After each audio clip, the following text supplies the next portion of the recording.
Hey everyone, this is Dee and this is Everyday VR. And today I'm going to be continuing my playthrough of Lucky's Tale, the VR platformer where you play an adorable cartoon fox trying to rescue his pig friend.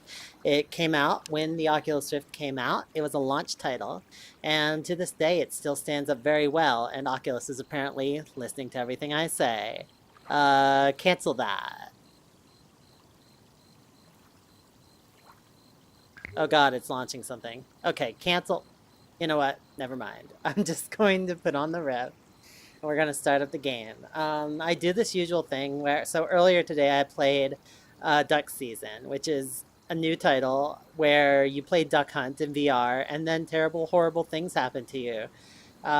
It was scary and terrifying, and that was a standing VR title. Now I just want to do something calm and fun and sitting in my chair so I can relax. So let's go ahead and dive in there.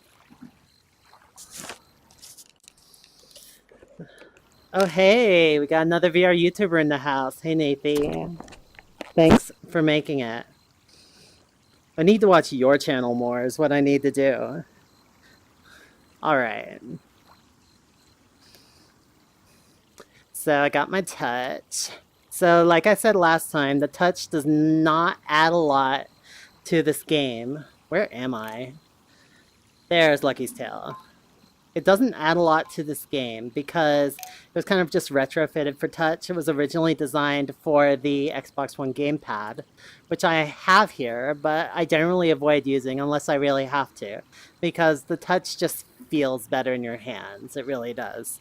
The only case where I'd make an exception is for games where you really need to, like...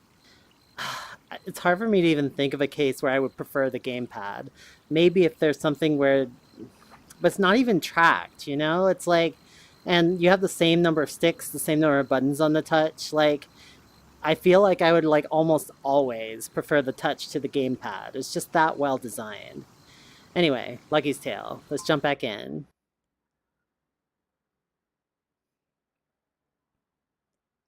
Let me make my OBS a little bigger so I can see my comments. There we go.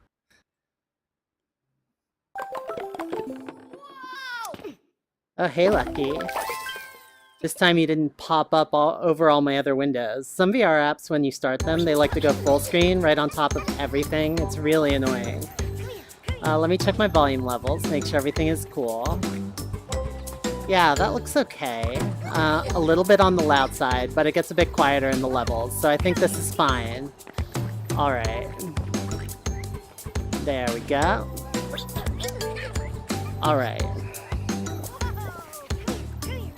So you can see all the controls right on your touch controllers. This is another thing I love about touch, is you can literally just show the touch model and put all the controls right on it, just labeled directly, and it makes it really easy to give a quick reference for the controls. That's really interactive. This is one reason why on the PSVR I really like that the gamepad is tracked, even though the tracking of the gamepad is terrible, because it lets them do this kind of thing. Alright, let's go ahead and jump in. Press A. Let me recenter.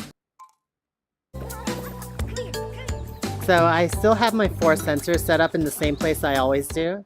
I have one on my desk right there, one up on my bookshelf, one way back in the back corner, and one kind of over there covering that area, because there's like a corner here and these ones can't see it very well. So really, when I'm sitting and doing seated VR in my chair, the main one I'm using is this one right here.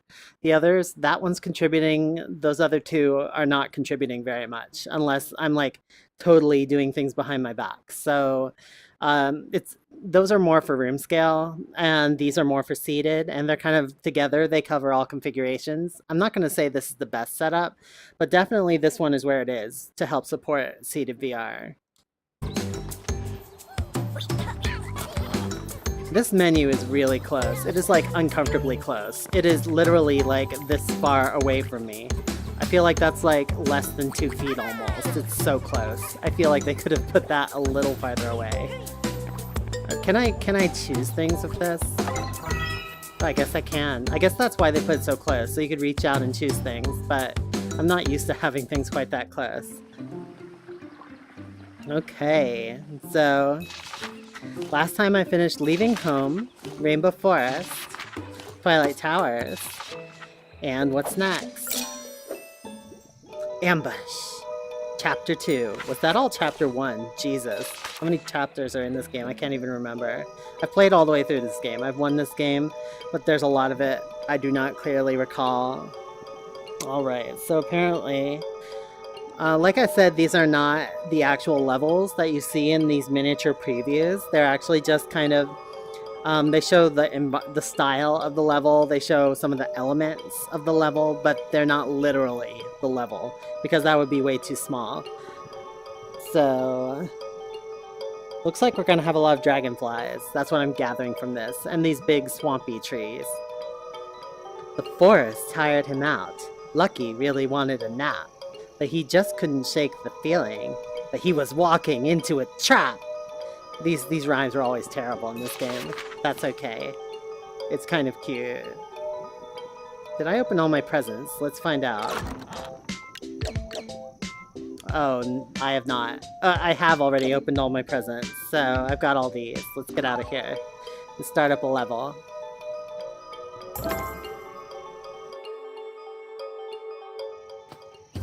Hey, Lucky. Come on. I see you. Poke. Poke in your foxiness. Poke. Are you trying to eat my finger? Okay, enough of that.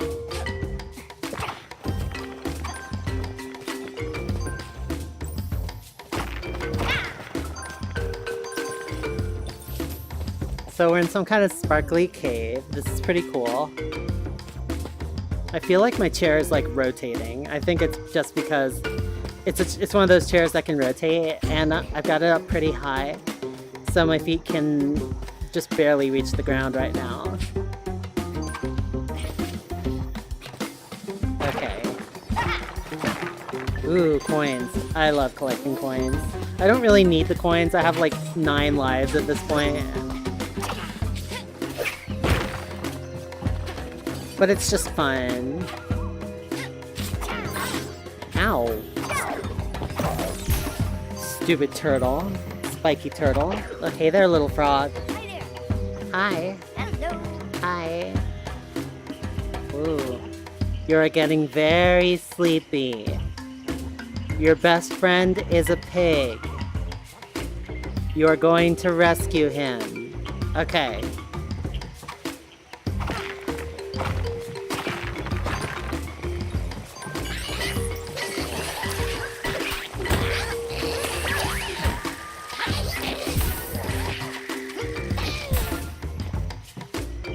Alright. Oh god. Okay, this part's gonna be a little tricky.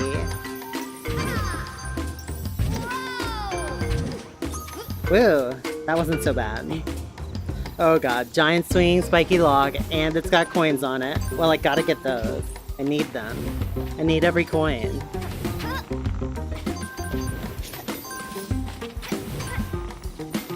Give them to me.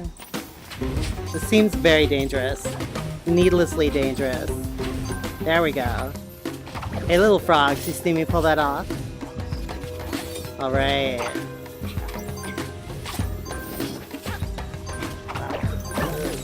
That kind of seems to be easier to kill just by sideswiping your tail. Whenever I try and stomp him, I always get the timing wrong. I think you can pull it up. Whoa! Who just fired that at me? What's one of these fucking moles throwing watermelon? What's the deal with that? That reminds me of a video I saw today. I don't know if you guys have seen it. Somebody took the lyrics to Ed Sheeran's Shape of You and put them through Google Translate, and then like sang that song that they got back. And for some reason, the lyrics "Come on, be my baby, come on" got changed into gradually watermelon. And so they just got a watermelon, and they were carrying it. And it was fun. Okay. I don't think I got all the money out of that guy. Once you get all the money, you get the little bird. There we go. Oh god, that nearly went right off the cliff. Aw, little frogs come out now. Okay. So when I play this, I think both sticks move lucky. Both sticks do the same thing.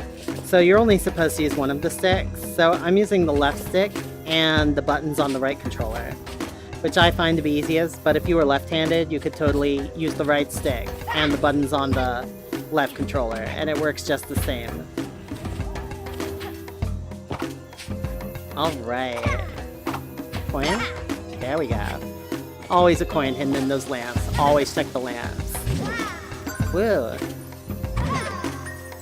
Like I said before, personally, I think this is probably one of the most comfortable VR games, but some people really cannot deal with it. The reason being that there is artificial camera movement in this game, so when Lucky runs around, the camera follows him. And some people just cannot deal with any artificial camera movement at all. So it's hard to tell whether you're one of those people. Fortunately, Oculus has finally rolled out a refund program worldwide. And because of that, even if you are susceptible to VR sickness, you can purchase this game without any risk to yourself, because if it makes you sick, you can just return it and get a refund. So I'm very happy that they've done that. Especially because this is one of those games that they label it in the store as comfortable, and some people cannot play it. And it's really disappointing when you see it labeled as comfortable. Oh, these dragonflies are friendly. Sorry, friend. Sorry, friend. Friendly enemies, you can knock them around but not kill them. So, games like this that are labeled comfortable in the store but some people still can't play really frustrated me, because I can just imagine someone seeing, oh, it's comfortable, I'll be fine, and then they can't play it, and they're like, well, shit, I already spent the money. You're telling me I can't get a refund. And that's really annoying. And now that there's a refund program, I feel like I'm a lot prouder of what Oculus is doing now.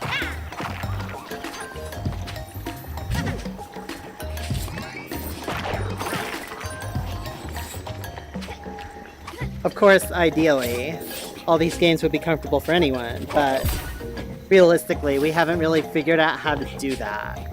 In particular, in a VR platformer, I don't think anyone has figured out how to make VR platformers consistently comfortable. Because, like, how do you even have a 3D platformer without a moving camera? I don't know how to do that. Like you want to keep... Oh yeah, so I'm going into the underground. I mean, obviously you could do this kind of thing. And I guess you could have the screen, like, jump in Chronos style as you move along in the stage. But that would be weird, because sometimes your character would be nearby and sometimes they would be tiny and in the distance. And that's one of the big problems with Chronos, is in Chronos, so this game and Chronos kind of took opposite approaches in that, ooh, 10 lives, not bad. I wonder what's the maximum number of lives you can get. Anyway, this game and Chronos took kind of opposite approaches. In Chronos, they said, we're going to be ultra. Hey everybody, thanks for making it.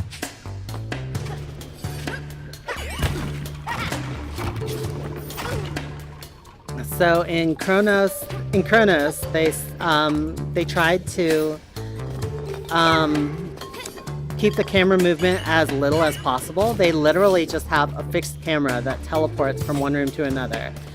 And they can do that because it is a game where the levels are mostly made up of separate rooms, and they're relatively small rooms, and they designed it that way. Whereas this game has more big open levels, and again, like the moving camera make sure that you're, like in Chronos, one of the big problems is that you can be fighting some guy in the background and you're like really far away from the camera. You can barely see what you're doing. Or you could be really close up and like zoomed in on your face, just depending on where you're standing in the room. And whereas in this game, your character size pretty much stays about the same size all the time, which is good in terms of just like not like being able to see what you're doing, which is important for platforming jumps and for fighting enemies. But on the other hand, you have the problem that well, now the camera's moving, and so you have the risk of VR sickness, just like you did before. So... oh shit, I got hit with watermelon.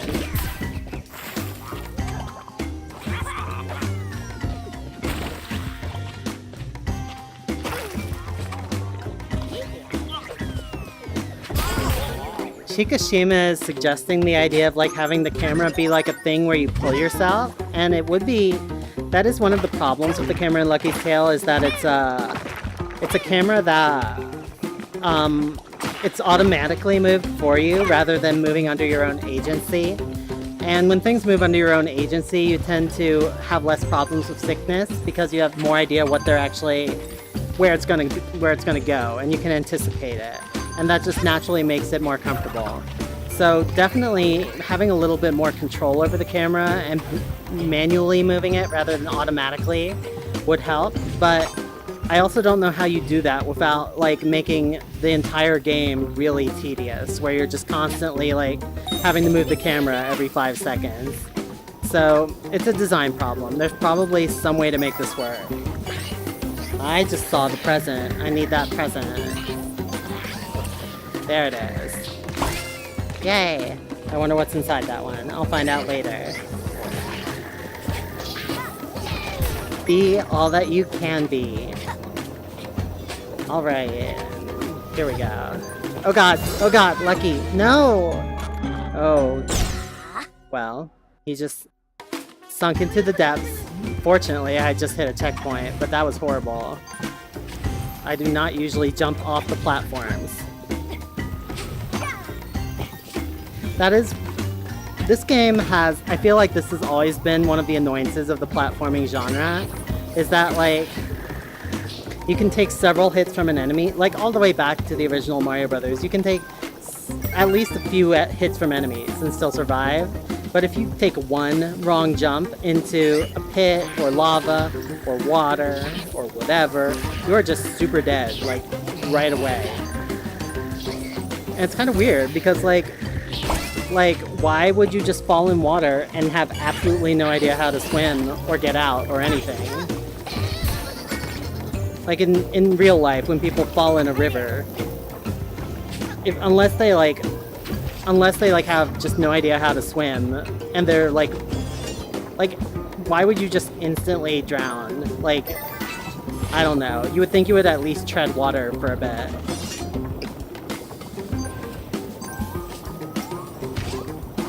Okay, that's a big guy right there. That guy's like twice the size of the normal spinies. There we go. Okay. Well, that one's got a little crown. Hey, frog. Frogs are not enemies. They are friends. Fish are friends, not food. Alright, there we go. I don't know what's special about the ones with crowns. Oh god, I have to kill all these things, don't I? Oh, I am not a fan. Wake up! There we go, that wasn't so bad. Hey, dragonfly. Let's get a look at this guy. Aww.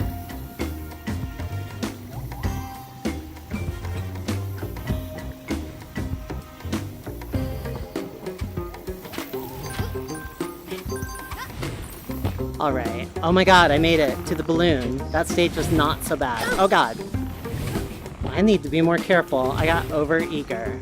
Let's not jump directly into these spikes. That would be great. Oh god. And go. Woo! Up into the sky. That last part was rather treacherous, but I am doing okay. Overgrown Overture. Let's go ahead and open my present, because I want to know what it is. Oh, Underfoot. Surprise, but he was late to the party, and the moment had passed. I forget how to rotate. There we go. That's how I rotate.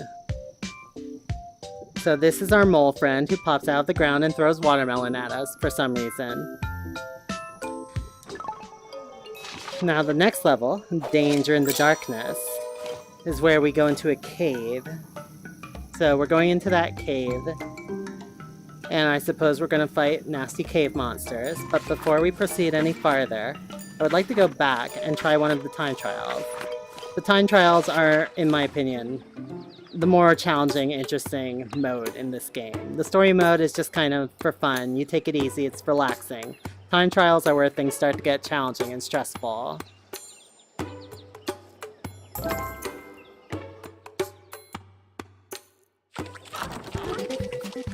And that's a good point. Like, if you know you're going to just automatically, like, be brought back to life, and you fall in the water, you might as well just drown right away. Because that drowning slowly kind of sucks. Alright. Oh god. Why did I kill that monster? I forgot I was doing time trial. Oh god, I'm already behind. I'm already behind. Okay. You know what? I'm just gonna restart this. I was not paying attention. How do I restart? I'll just jump in. I don't want to just die. I want to, like, get out of this. Fuck it. I got lives. It's fine. Alright, let's do this. As fast as possible. Go, go, go. Right over this guy. There we go. That's faster. And up we go. Good. I feel like I could have skipped that corner if I did it well enough, but I don't think I did. Let me get up here. Oh god. Okay. Oh no! No, no, no! Oh god, I'm losing so much time. Losing so much time. Losing so much time. Let's see if I can climb up these birds. If you're really fast, you can just jump on the birds and not even have to climb the wall at all. I've done that before, but I am completely failing at this time mode at the moment.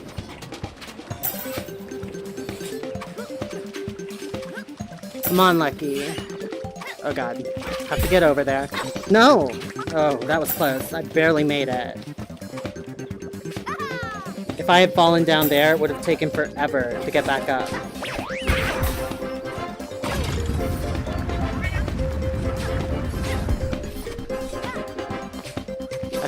Okay, doing fine. Everything's good. Come on, Lucky. Ain't got time for you to screw around. Let's get all these things.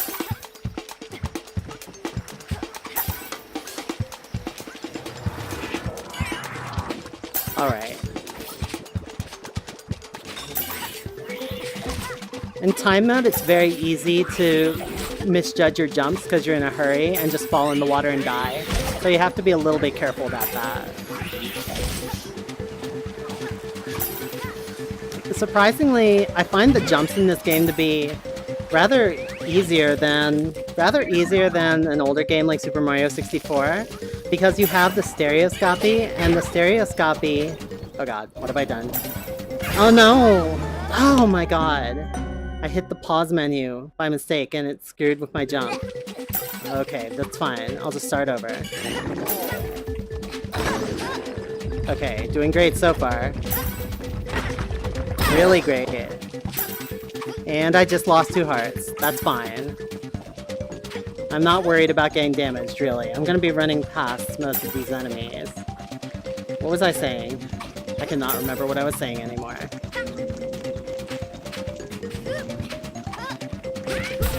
No! Okay, that's fine. I'm just gonna jump, jump, jump. Okay. Like in Mario 64, like your jump, they're hard to judge because the camera's always at some weird, inappropriate angle. And you have like several styles of jumps. Like, Lucky only has one kind of jump, and the stereoscopic... No! Lucky, why? Why? I talk about how easy it is to make jumps while simultaneously failing a jump. I am not communicating my points very effectively here. What I was trying to say is that the stereoscopy and other depth cues that are available in VR make it a lot easier to judge your jumps than in a typical, traditional, flat game. Also just because the camera is better. Like, in the old days, they were still figuring out the camera, and sometimes it would just totally fuck up.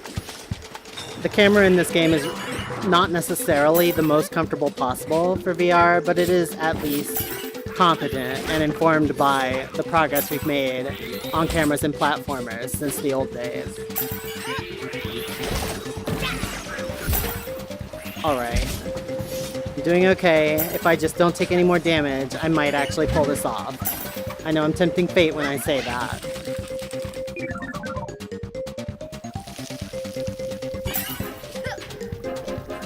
Okay, now if I can just not hit the pause button this time. There we go. Notice they take all the coins out of time mode. I think that's good. Because if they kept them in there, it would be a big pain because you would be constantly distracted by them. You would be wanting to pick them up, even though you don't have time to pick them up. So I'm glad that they took them all out. Stupid rock monster. Your cousin is the one that messed me up. Alright, I got right by them. Let's see how I did. Woo! I bet you I only got bronze.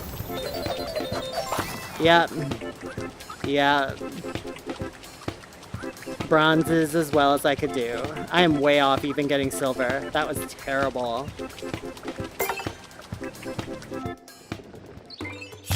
But hey, I still got a paw print out of it, so that will help me advance further in the game. For now, it's time for Danger in the Darkness. Let's go. Hi, Vincent! Come on.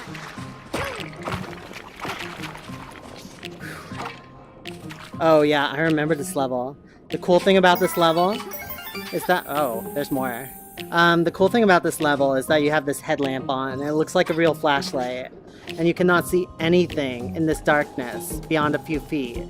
So just look over there, you see nothing but occasional glints from enemies, occasional glints from the cubes, but it's all shrouded in darkness. So it's even lucky can be shrouded in darkness. Which is kind of weird because the light's like attached to your head. So if I do this, then suddenly Lucky is just in the dark and cannot see what he's doing anymore. Which is, you know, a necessary concession, but it is pretty weird from a story viewpoint.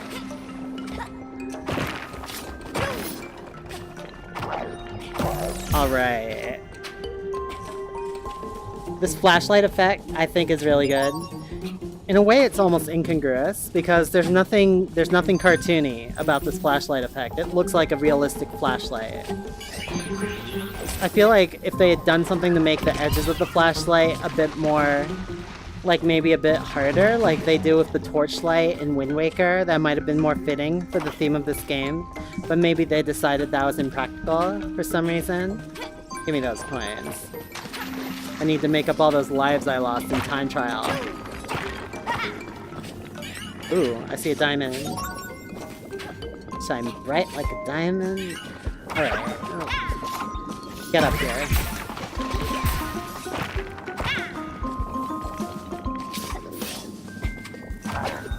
Oh, I did it again. Please don't die. Please don't die. I said don't die. Do not die. Do not! Oh my god. I hate those things. They are one of the hardest enemies for me.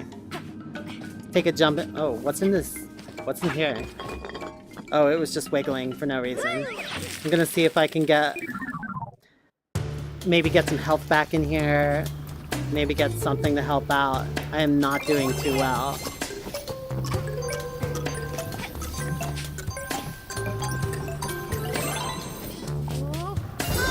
Oh, shit, I just walked right in front of that thing. Well, losing a life is one way to get my health back. At least I got a checkpoint right when I entered.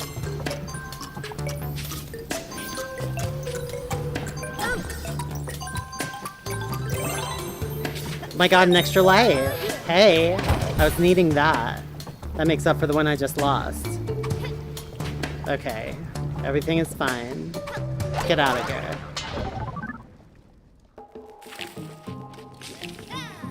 Where am I? Oh, I just went back a little bit, I think. Yeah, that's where I went in. Okay. So that was just a pit stop, not a shortcut.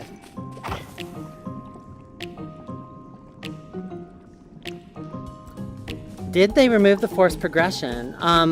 So in the original version of this game I played earlier, you actually had to complete some stages in time mode before you could continue to later stages. Or you had to complete them in some alternate mode. It was their way of forcing you to try out some of the alternate stages, the alternate modes. And I don't know if they still do that. I assume they do. But I haven't checked it out yet. They have been patching it, so I don't know what kind of changes they've made. I do not know why I destroyed that. Whatever. So, I do not go up there. That's just a wall of crystal. I go down here, descending the staircase. This is one of the few parts of the game where you have to go backwards a little bit. They usually try and avoid that, but since you just came down a staircase, it's kind of unavoidable. Alright, frogs. Are you an enemy? You are an enemy. It's a little bit confused. Oh god! Lucky. Lucky. Lucky, what are you doing? Gotta keep your footing. This is treacherous. That's what I get. You look away from your fox for 1 second. Oh god! Oh god. What is this thing? Is this safe? Okay then, that's not intimidating. This is suddenly getting rather difficult.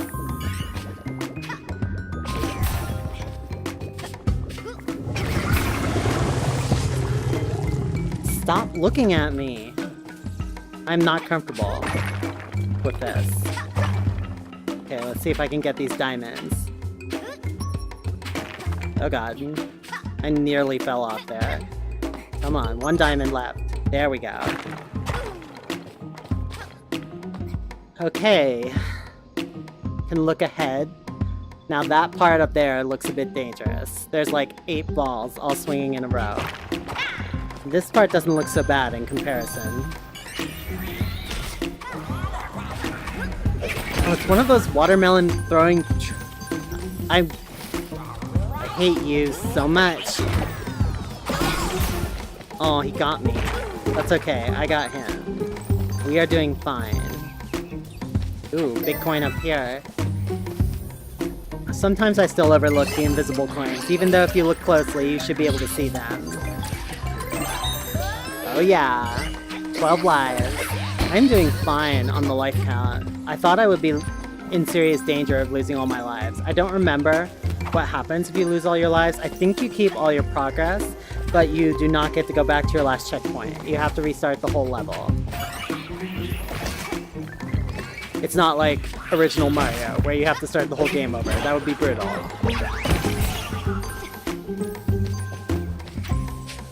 Oh, hey there, skulls. Whoa. That's a little bit creepy. Oh, hey, it's the present. I don't remember if I got this one. I did not get all the gifts in my first run of the game. So I'm gonna try and get those. I don't know if I'll find them all though. Right now I'm just trying to stay alive. Oh god, this is the hard part. This is the hard part. Okay, let's do this. I do not feel comfortable with this. I really do not feel comfortable with this. Oh my god. And there's more, because of course there's fucking more. Okay. And there we go. I made it. That was close. I think I only had 1 heart left.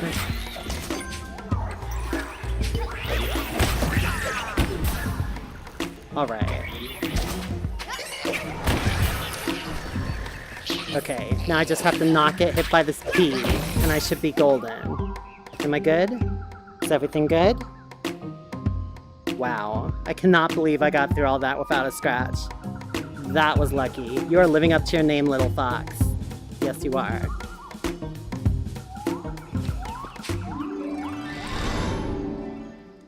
So, if by forced progression you still have to complete each level before you can unlock the next level. Oh god.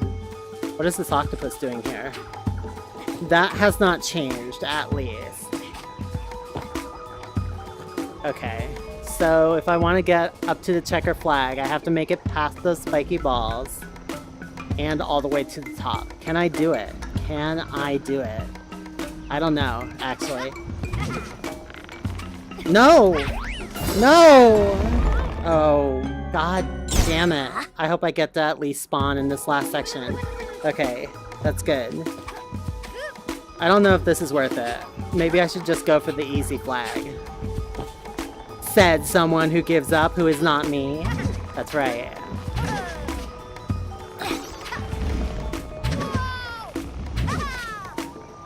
Okay, that did not go well, but I'm gonna give it one more try. I'm still alive. I can do this. As long as I live, I will never surrender. No! Okay, one more try. One more try. I got lives to spare, okay? I can waste them on shenanigans like this. Okay, there's another mushroom right up there. That's the one I need to use. No! See, this is not fair. The camera was not going up there. I could not see what I'm doing. I consider this an actual bug in the game. Or maybe that's intended to be part of the challenge. I'm not really sure. Okay, I got this. I got this. Okay, let's do this. Just make this last jump and I'll... No! Oh, for fuck's sake. Okay, I am not happy about this, but I can handle it. I'm gonna get to the top of that fucking balloon rope. I can handle it. Never give up, never surrender.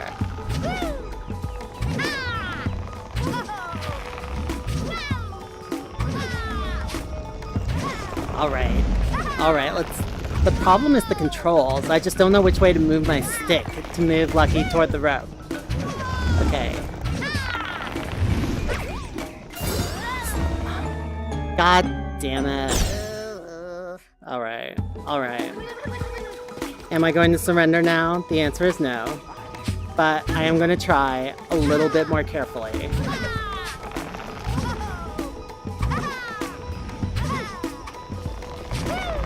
Okay. There we go! 5,000 points. That's right, watch me fly away. You couldn't stop me. Not with all your metal balls.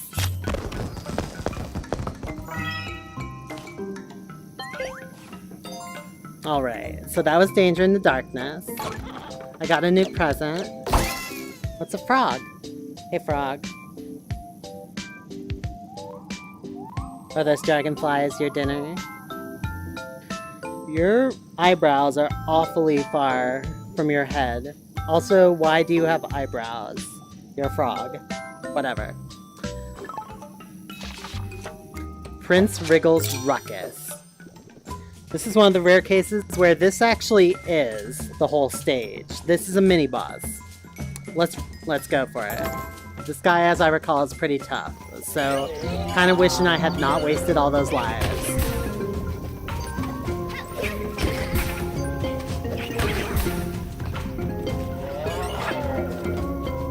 I can't remember if I want to keep these boxes around or not. It's probably a good idea to have them, just so I can like stand up on top of them, so I can come down on some of these enemies.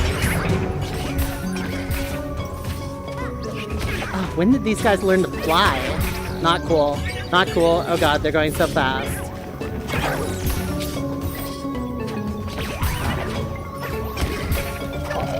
Okay, so far so good. Oh god, it's so big. So big. Look how big this guy is. I'm not happy with how big this guy is. Whoa, I almost fell into that water. There we go. Okay, here comes my respite. I'm gonna get some hearts.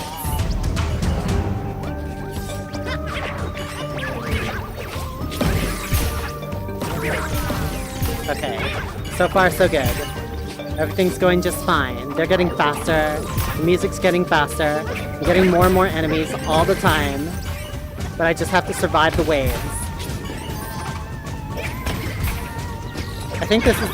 I think there's only... I think this is the only part of the game where you get waves of enemies like this. I might be wrong about that. Oh god, there's so many! And they're so big! Okay, I have to defeat them all. Oops. Ow. There we go. Okay, okay, here comes the big fight. Let's do it. That was it? I just had to throw a bomb at him.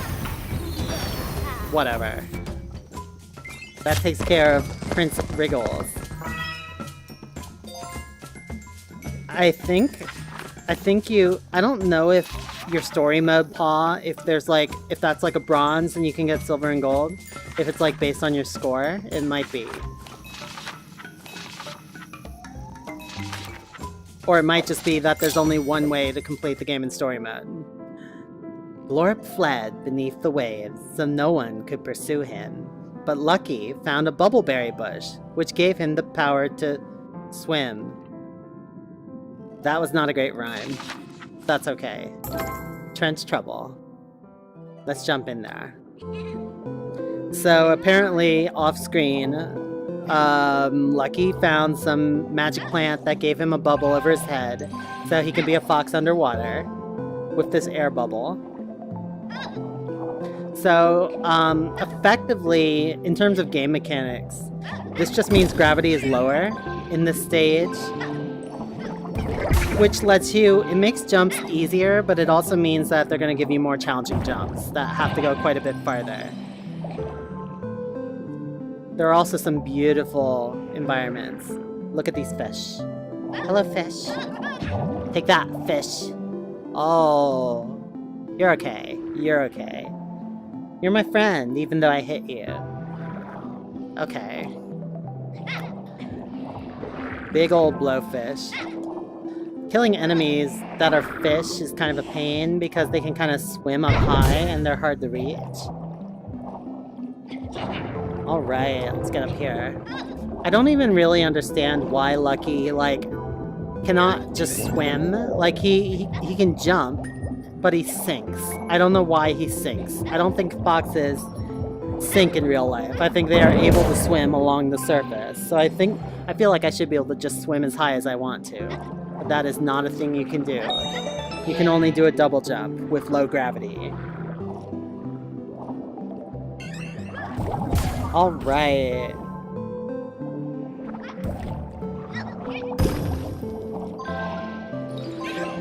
I like how all the sounds in this level are kind of... they sound like they're coming through water, just a little bit. I'm not sure how they do that effect exactly. I think it's some kind of low-pass filter or something. Or maybe they're just kind of adding echo to... I don't know. I would love to know how they did that audio processing to make it sound. Oh shit. Too late. Too late. I fell into the depths of the ocean, where I will slowly suffocate.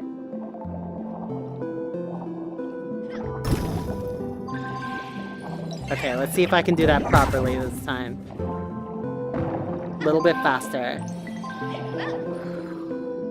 Ooh, a lever. I did not notice that before. Oh, hey, where did these go? Oh my god, it's the gift. I didn't know it was here. Thank you. Alright.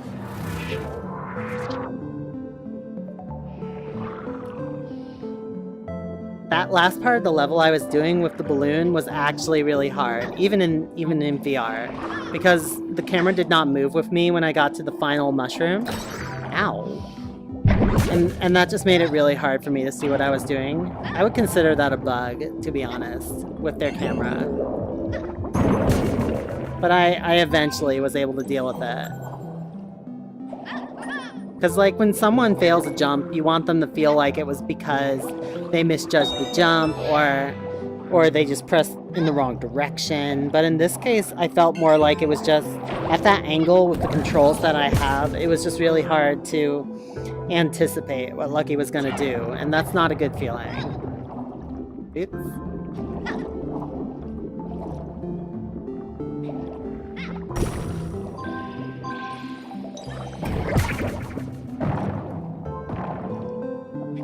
That was partly just because usually the camera does such a good job that I don't really have any practice at doing those jumps when the camera is at a difficult angle. If the camera was difficult more often, ironically, I might have done better with it. Okay, these coins are hard to get. I have to be really careful to save up my double jump. Oh shit, now I'm never gonna get that one. It's cool. I can still make it. Okay. What am I doing up here? I guess you can only get here if you bounce off the fish. Oh, diamonds. Okay. Okay, time that just right. And a checkpoint. That's what I was hoping for. Hey there, rock monster. I did not know rock monsters lived underwater. Oh god. I lost like 2 hearts there. That was terrible. Lucky thing I just hit a checkpoint. You think I need another platform? I don't need any more platforms, but I do need coins, so I will happily take them. I think I just took another damage. Oh, look at all these fish. Look at them all. A whole school of them. Wow. And you can see the sun up above the surface of the water. This is really pretty. Alright, let's keep moving. I really like just being underwater in games. It feels cool. Except in Dishonored, where it feels scary and terrible. But that's completely intentional.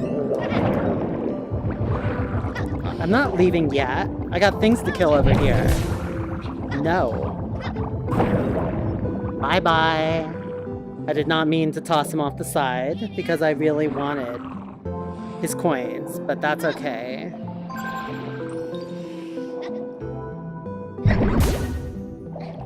Are there any more coins back there? Did I miss anything? I don't think so. I think that's everything. Oh, there are a couple. Give me those. Okay. Bring this platform on back. What is lighting up that coral over there? Is this like bioluminescent algae or something? Oh, what's that over there? Can I get up there? I don't think I can get up there. I don't know for sure though.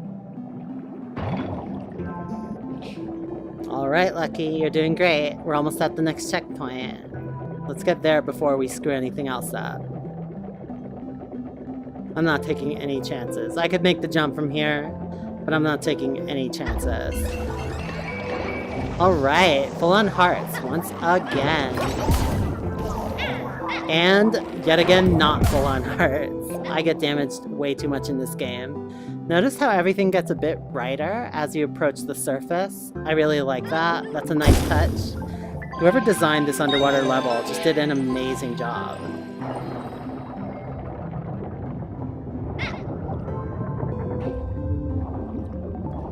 No, no, do not carry me to the deep. Alright. Everyone up. Now I get to go through another underground section. People love the underground sections in this game because it's a whole other style of game, and it gives you a feeling for what a 2D platformer could be like adapted to VR. I think they work reasonably well. It definitely feels constrained, and I'm not sure if I would want to play a whole game of these or not. There would have to be some more clever level design.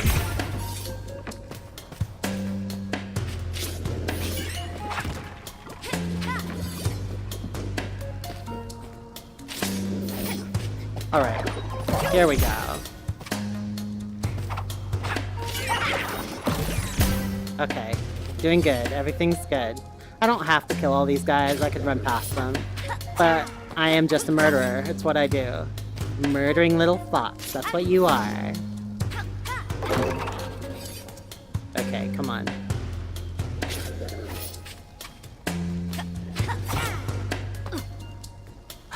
Gotta time it just right. There we go. Ooh, I didn't know I get an extra life for killing them. That's handy. See, this game rewards murder.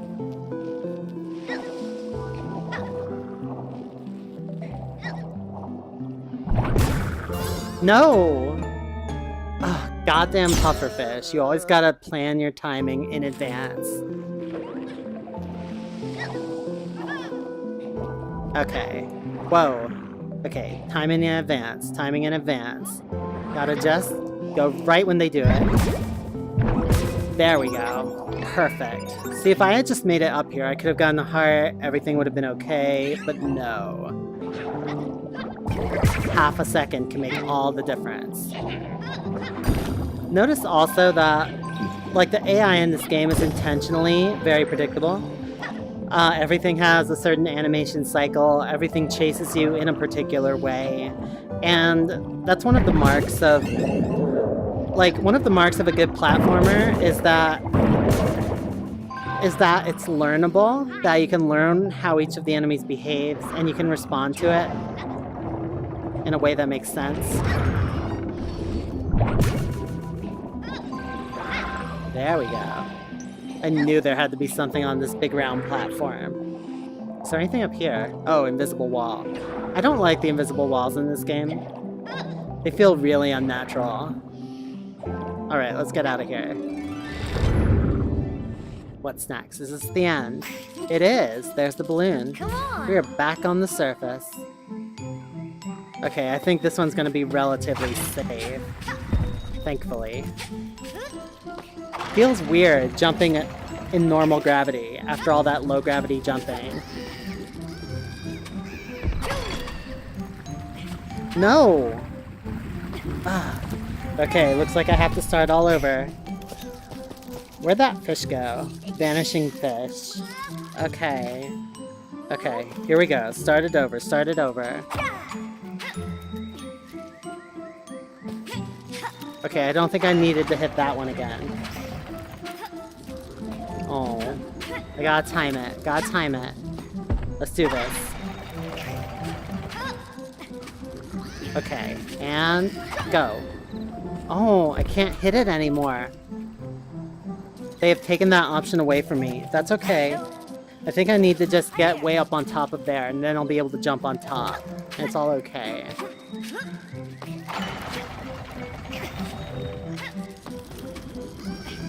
Ready, set, and there we go. Alright, let's get that flag. Woo, that was not as bad as the last one. Not at all. Just took me, what, 3 tries? No problem. Trench Trouble, story mode. Complete. What is next? Sunken City. Looks like another underwater level. Ooh, this one's got like an old temple feeling to it.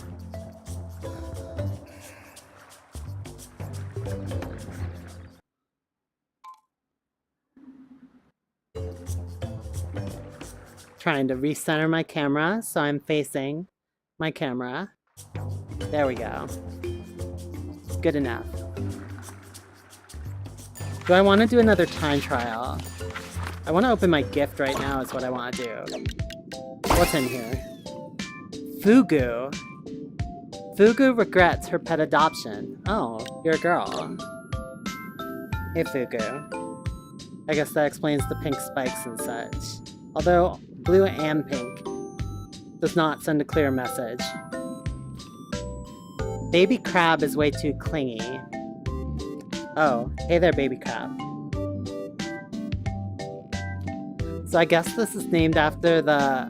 Isn't there like a Japanese pufferfish that they cook called fugu? The one that's like really dangerous because it's poisonous? Alright, let's go to Sunken City. As you can see, palm trees, vines, all that sort of thing. This one might be on land because this looks like it's all above the water. Yeah, here we are. Oh, those palm trees are beautiful. They remind me of the tropics.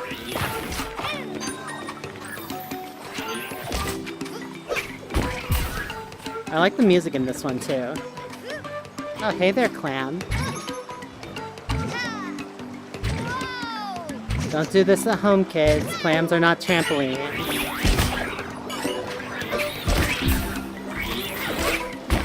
There we go. Whenever I think of clams in video games, I always think, when I was a kid, I played King's Quest VI.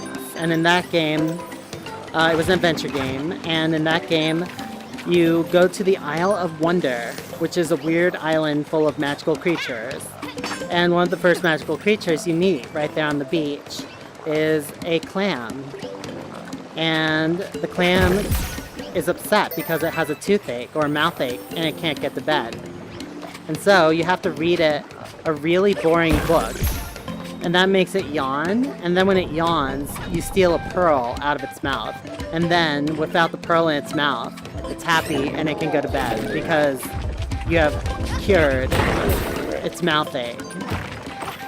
And it's this really cute little, actually it's an oyster. It's this really cute little oyster in this little tiny bed on the beach. It's a pun, it's an oyster bed.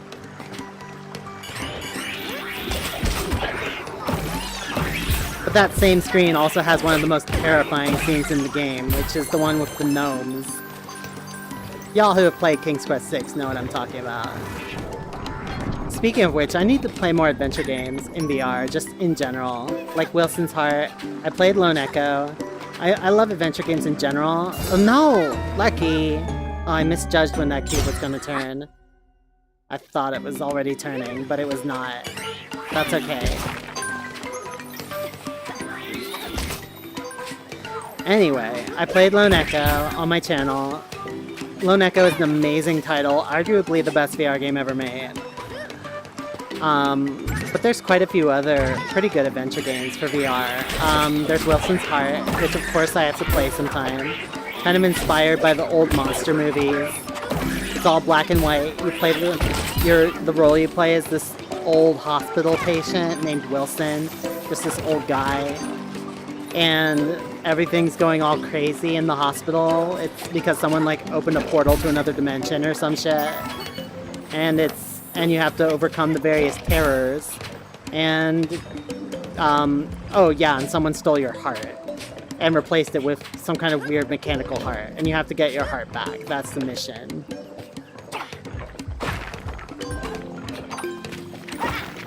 Alright. Let me think if there are other good adventure games in VR. There's one called Dead Secret. I played a little bit of that one, but I haven't spent much time with it yet. I haven't heard any reviews of it, weirdly.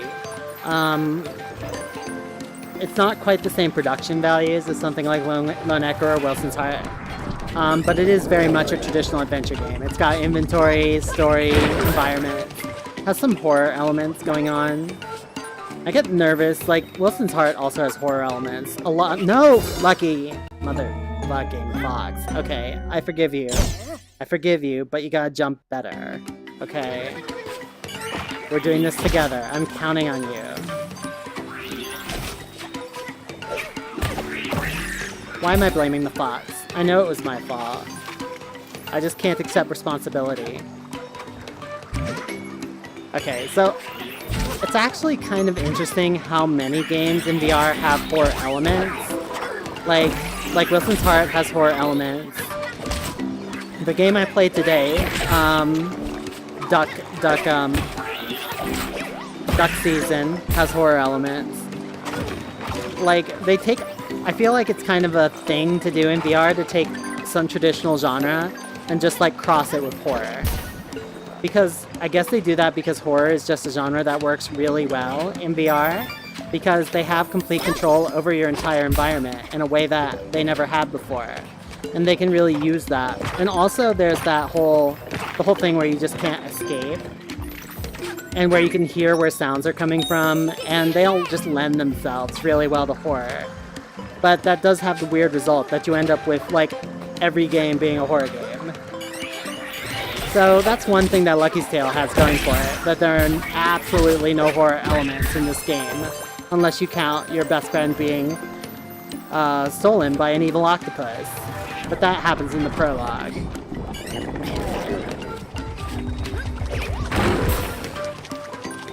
And it's like a cartoon octopus, so it's not that scary. It's not like Cthulhu.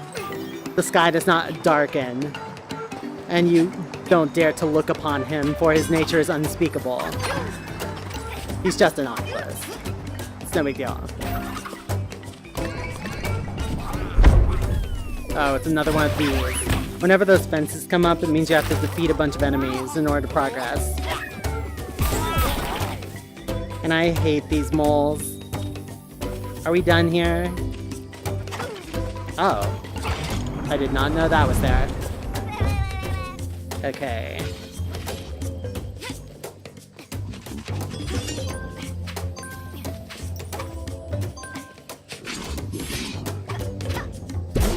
No problem.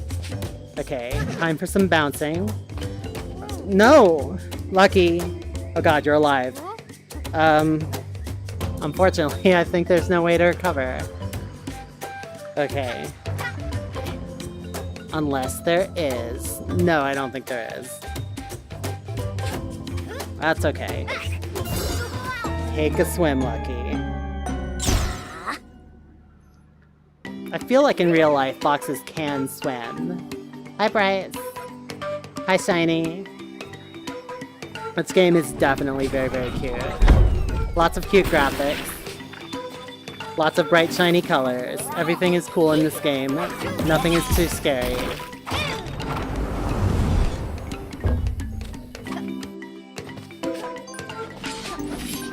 This is, I would say, one of... If someone was asking for games to recommend for children, in particular, in VR, this would be one of my first picks. Because there is absolutely nothing in the game that is scary or terrifying. Like, even in Super Hot, like... Super Hot has some... Like, it's a great game, and it really uses Sixth Off effectively in a way that games like this don't, but it also has some really creepy elements to the story. Like the whole thing where you have to shoot yourself in the head in order to progress. Like, and you have to do that like 3 times.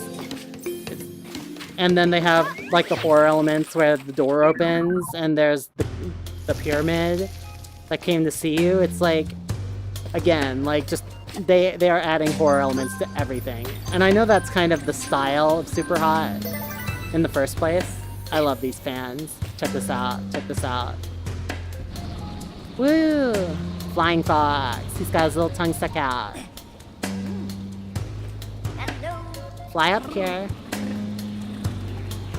And he makes those little helicopter sounds. Woo! And you can fly up there and get all the coins. Oh god, there's spikes. I forgot about the spikes. Okay, that's fine. There we go. Worth it. Got my extra life. Okay, let's see if I can avoid dying.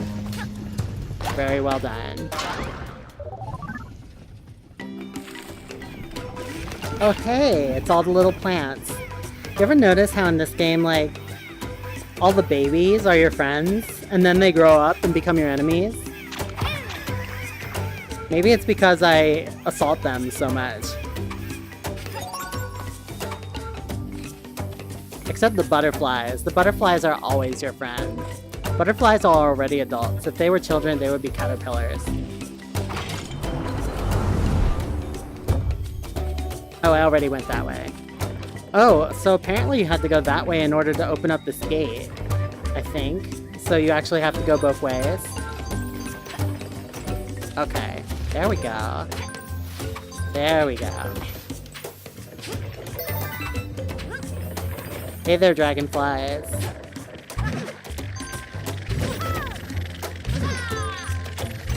I am not gonna kill every enemy here. The dragonflies are a pain to deal with. If there were like 3 of them.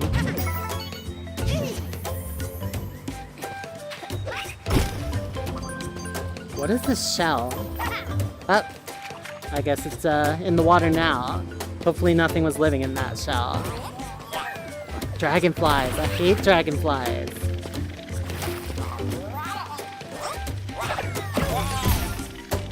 Okay, I can deal with these guys. Ooh.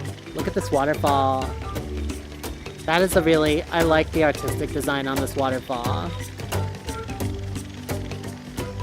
It doesn't look like a real waterfall, like, at all, but it kind of has a nice like cartoon waterfall feeling. It's got the steam coming off and the little foam at the bottom. It just feels nice.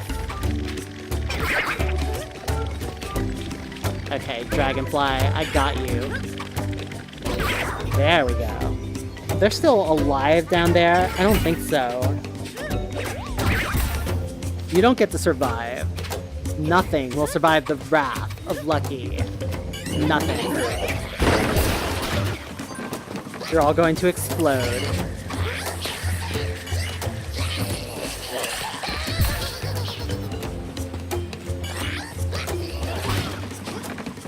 Okay. Are there any coins in these boxes? That's what I need to know. That's just my excuse for destroying everything in sight.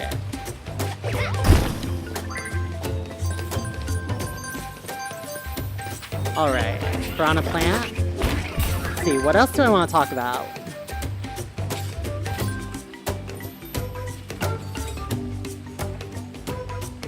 Yeah, he waves when you point.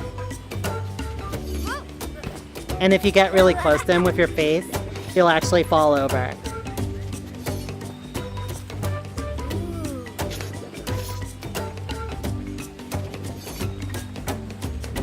Let me try that again. Ah. Yeah, they did a lot of things to make the character interact with the player. Make him feel like he's your friend. It's actually really, really cute. And yes, this is very much a Nintendo-style game, and a lot of the effects, especially the waterfall here, feel very kind of Wind Waker-esque. But I wouldn't say the whole game is cel-shaded. Like, if you look at Lucky's design seems to be, like, it's definitely shaded. Like, you can see the bottom of his tail is darker than the top. So it's not strictly cel-shading, but it definitely feels cartoony, which I think is what they were going for.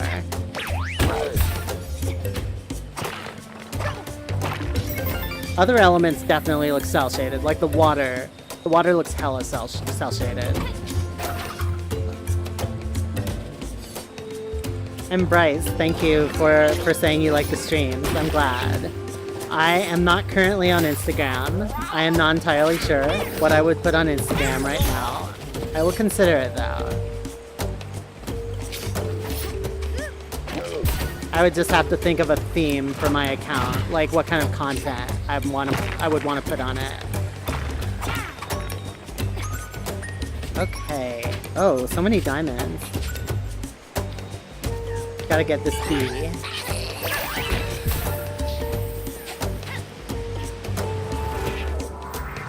Whoa, where am I?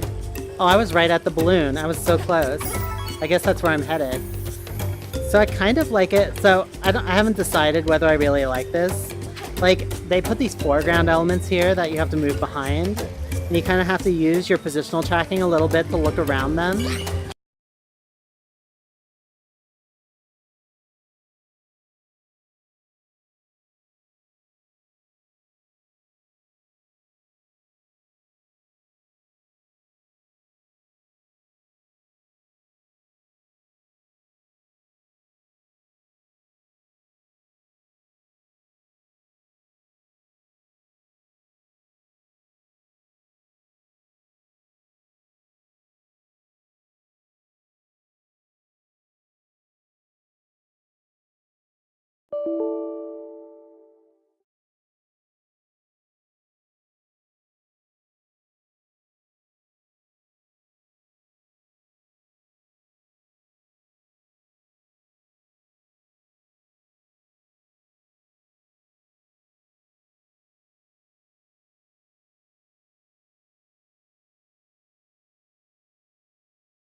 Testing. Can everybody hear me? Let me make sure everything is looking good on the YouTube side. Health is good. Okay, everyone should be able to hear me. Give me a shout if you cannot hear me. So all that appeared to happen there is that my Rift momentarily disconnected. And when that happened, everything went screwy in the game. OBS unhooked from my microphone device. And so I had to reconfigure my microphone device in OBS. And other bad things like that. And I think it just happened because my extension cable is kind of crappy and sometimes it loses contact with it.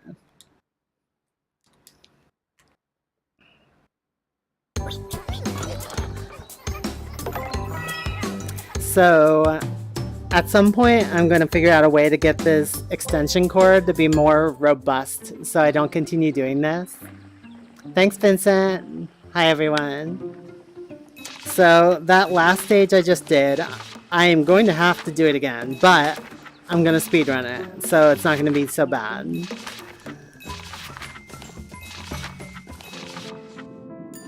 Okay, Sunken City. Let's roll. As fast as possible.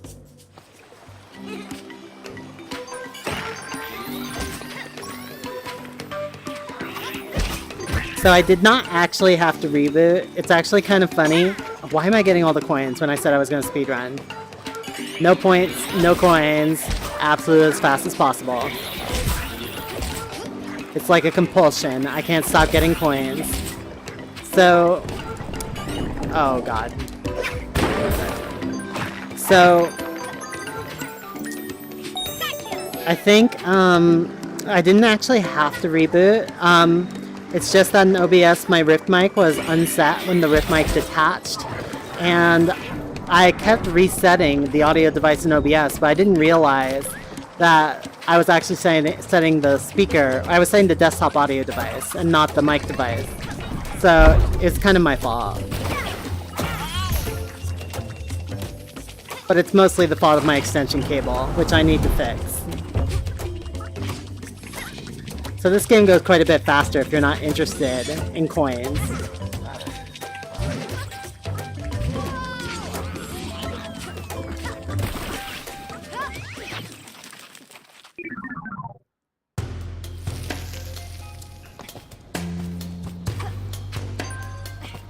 I feel sorry missing these coins because they're so easy. Okay, I do at least want the big ones. At least when they're like right in front of me. I cannot pass up a big coin. That's too much temptation.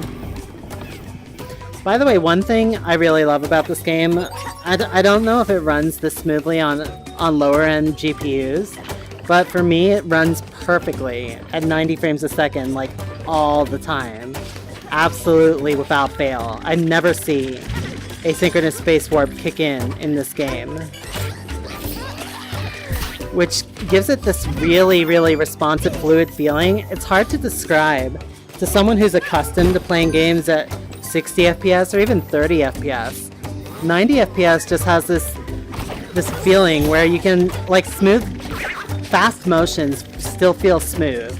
Like these wings, you can still see quite a bit of detail in the movement of these wings. Quite a few frames. I see at least 3 or 4 frames as they jump back and forth. So everything just looks a lot smoother. It feels more realistic. It feels like these are real objects, even if they're, you know, cartoon creatures. I feel like I could reach out and grab them, which is... And that's partly just due to the frame rate. Higher frame rates make things feel more real, which is what you want in a VR game. Like, and again, that doesn't mean they feel realistic. I don't ever believe in real life I would encounter a cartoon turtle that's trying to kill me. Or, you're not a turtle, what the fuck are you? Ow. Maybe in a echidna? I don't know what kind of creature this is. Anyway.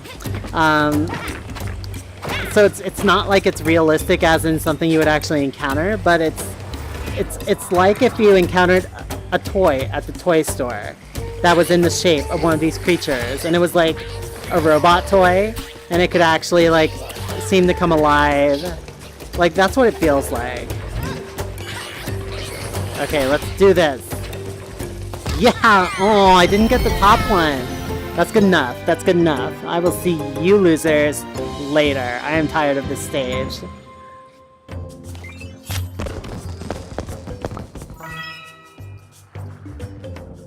Oh yeah, totally. Like, I've used a mouse on a 30 hertz on a screen with a 30 hertz refresh rate. Like, if you hook up a 4K monitor. Welcome back, Bryce.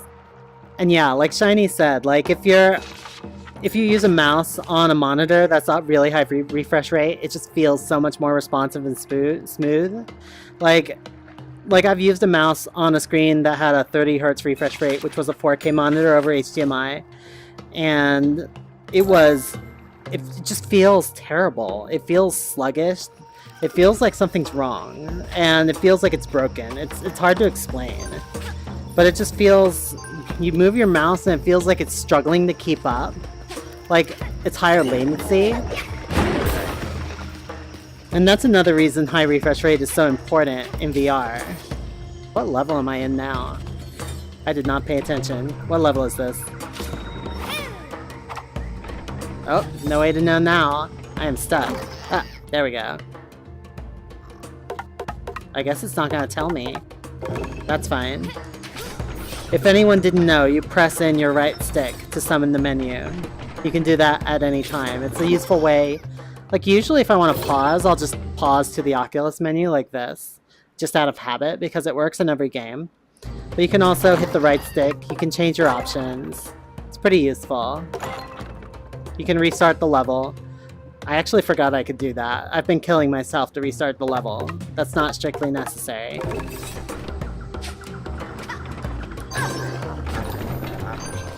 Why did I jump on the spiny echidna? Oh, it's these things. I hate these things. Okay, that went reasonably well. The stages start to get a bit more challenging toward the end, but I would say the level of difficulty is fairly consistent in Lucky's Tale. Ooh, a present for me. It's not like it starts super easy and then it gets gradually harder and harder until you're like struggling to make progress. It's not really like that. It's fairly easy throughout. I love these fans. Oh, and I got burned to death. Lucky, why?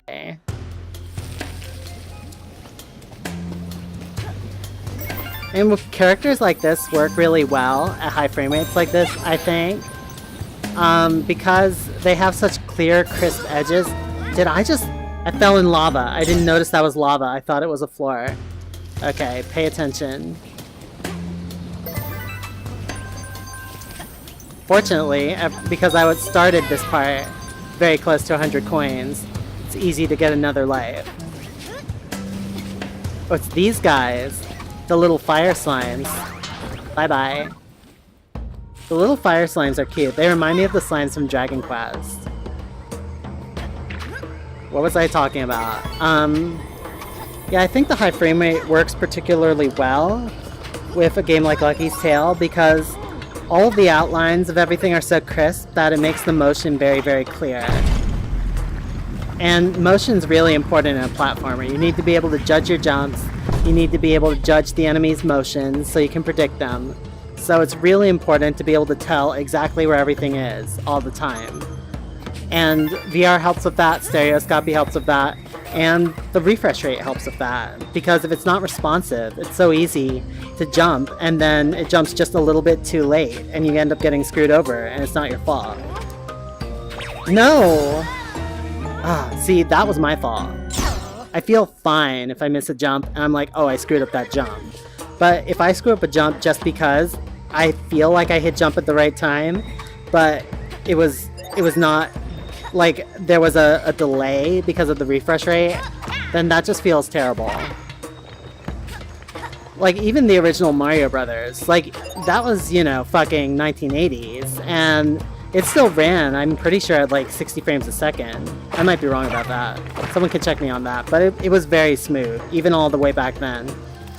And it's kind of interesting to note that despite all the advances that we've had in games over the years, refresh rate and frame rate is not one of the things that's been advancing. If anything, it's been going backwards.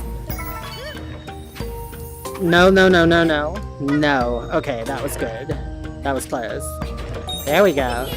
Worth it. Okay. Because the original games on NES had really good refresh rates, but then we started getting these much visually richer games, and they decided that players cared more about graphics than about smoothness, and no, Lucky. God damn it, Lucky. And so at some point they just started getting less and less frames per second in order to get more visual detail into the game. And a lot of people have been rebelling against that recently. Like, this is one of Total Biscuit's biggest beefs with any game he plays. Like, if it only supports 30 FPS, he has to point it out. He has a group on Steam that points out those games so that people know, because obviously the game publishers don't advertise it. And VR has done a lot of things to help make improvements in games that were otherwise just not happening. Refresh rate is one of them. Just getting this smoother motion. Like, because VR games essentially made high frame rates mandatory. Oh, god damn it, there was water right on the other side of that wall. That's what I get. Okay, I can do this. They kind of forced games to have this high refresh rate, and especially when the Rift first launched. Like, these days you can say, oh, I'm not going to worry about it. Like, the asynchronous space warp will pick up the slack or whatever. But back then, you really had to be 90 frames a second, like, all the time. So that's why this game is so smooth. And there's been a lot of other things like that, where the emergence of VR has put back into motion research and game development that has otherwise been frozen in time. Like, spatialized audio for a long time, it was not really making progress. It was kind of stagnating. Like, for probably for over a decade, you saw a lot of games that just didn't have any kind of spatialized audio. And in VR, it's pretty much a mandatory requirement. Like, you just cannot have a VR game without spatialized audio elements in it, because it's so compelling to be able to turn your head and have the sounds always mapped to the right location regardless of where your head is turned.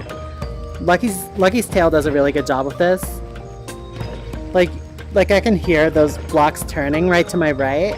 If I turn like this, now I hear them turning to my left. So, and it does the full plane, and they've continued to improve. God damn it, Lucky. Learn to swim. Anyway, at least I reached the checkpoint. They've actually continued to make a lot of notable improvements to the Oculus Audio SDK over time, even recently. Like they recently released a new release of the Audio SDK that lets you... Did I miss some of those? What am I doing back here? I don't want to be back here. I missed some of those diamonds. I have to go back. But I can't make the jump anymore. Bye. It's fine. I'll have to leave those diamonds behind. Anyway, the new release of the Audio SDK adds 2 main new features. Take that. One of the features it adds is close field HRTFs, which basically means that if you have sounds really close up to your head, like within 1 to 2 feet away from your head, it does a much better job with those than it did before. So you can hear much more clearly where they're coming from, which is really important for when you have just like objects that are getting really close to your face, or objects that you're holding in your hands. Like if you're holding a drill, and or something, like if you're holding, say, a flamethrower or a drill, and you like lift it right up by your ear, you want to hear it right there. or if you have like a fairy that's flying around you, you really want to hear that up close. And so I think those can, like, until now, most audio elements have been at a distance of at least 3 to 4 feet, and that really limits the sense of presence you can get from audio, so I'm really happy about them. How the fuck am I supposed to get up there? I don't like this. So I think that's gonna... Oh, I have to use that teleporter. Okay.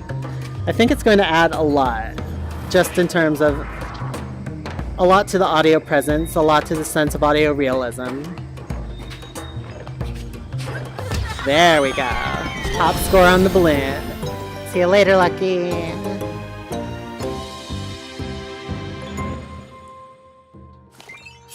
It is true that PSVR runs at 120 frames a second.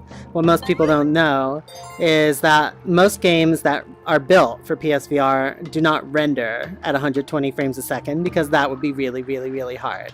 What they actually do, they have a piece of hardware that takes the game, which is typically rendered at 60 frames a second, and just generates the additional frames in between. Kind of like asynchronous space warp, except I don't think it's quite as clever. It's more like time warp. And so they use that to just double the frame rate. And so every other frame is a fake frame. So it's not pure 120 frames a second, like this is pure 90 frames a second, but it's still pretty cool. And I imagine as systems get better and better, we're going to start actually reaching up to 120 frames a second native rendering, which is going to be amazing. Anyway, I got a present. Oh, did I miss a present in the last level? That's unfortunate. And that must be the one that I had to restart. Wriggle. Butterfly tells a sad story to Wriggle, but he just smiles. Why do you have no empathy for butterflies, you fucking caterpillar? Seriously. Respect your elders. Alright. What's next? Go with the flow. Oh god, it's this level. It's this level. This is the volcano level. The volcano level is terrifying because there's a lot of fire raining from the sky. And it's very easy to fall into lava and die a horrible burning death. So let's try not to do that. Lucky was getting closer. It's time for another bad rhyme. Lucky was getting closer, but his fur was starting to singe. An angry volcano stood in the way. The eruptions made him cringe. And so did that poem. So bad. Alright, Magma Mambo.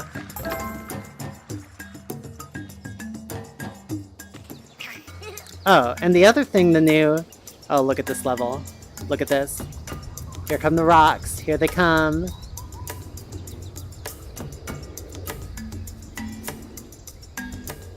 This is serious. These rocks are falling on top of the whole level constantly. They are a constant danger to all living things. There was actually a bug, if I recall correctly, there was a bug in the first version of this game where the rocks could land on the boat and then the boat would become unusable and you would get stuck. There's a very low probability of it happening, but these rocks are just landing randomly everywhere.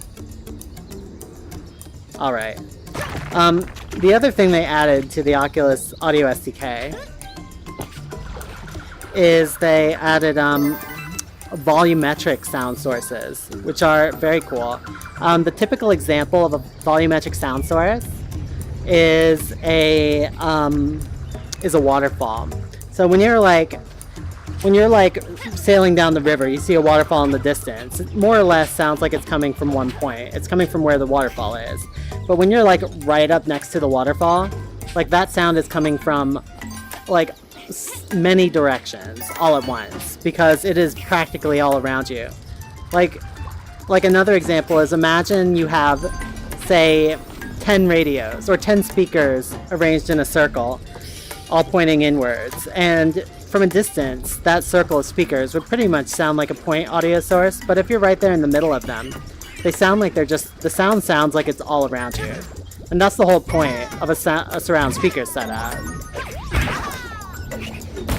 So with volumetric sources, you can have that kind of audio source where from a distance it sounds like a point, and from close up it sounds like it's all around you.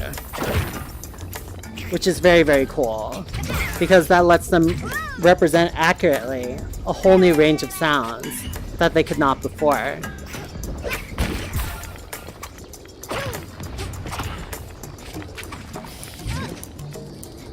Alright. Ooh, diamonds. There is no fall damage in this game. I am grateful for that. I'm not sure how. Maybe Lucky is like a flying fox or something. Oh god, I'm getting closer to those rocks. I'm not comfortable with this. Can I get coins out of this? I don't think so. That's fine. As when I originally played this game on my 980, as I got to these later levels, I really started to drop frames. They were struggling to keep up. So it's not a perfect game in terms of performance. It does not perfectly meet the recommended spec at all points in the game. But I have a 1080 Ti now, and it can basically play almost any game with good performance, except Minecraft, because in particular Vivecraft. Vivecraft is written in Java, has absolutely terrible performance. There is no way around it on any system. So the Windows 10 version of Minecraft is actually quite a bit better. That's the one in the Oculus store. So I would recommend trying that one. Unfortunately, that one's not compatible with existing mods and such for the original version of Minecraft. It's unfortunate that you have to make that trade-off, but this is VR where performance is really important. The same reason that you can't run regular Minecraft on an Android device. There's just no way to get the performance that you need.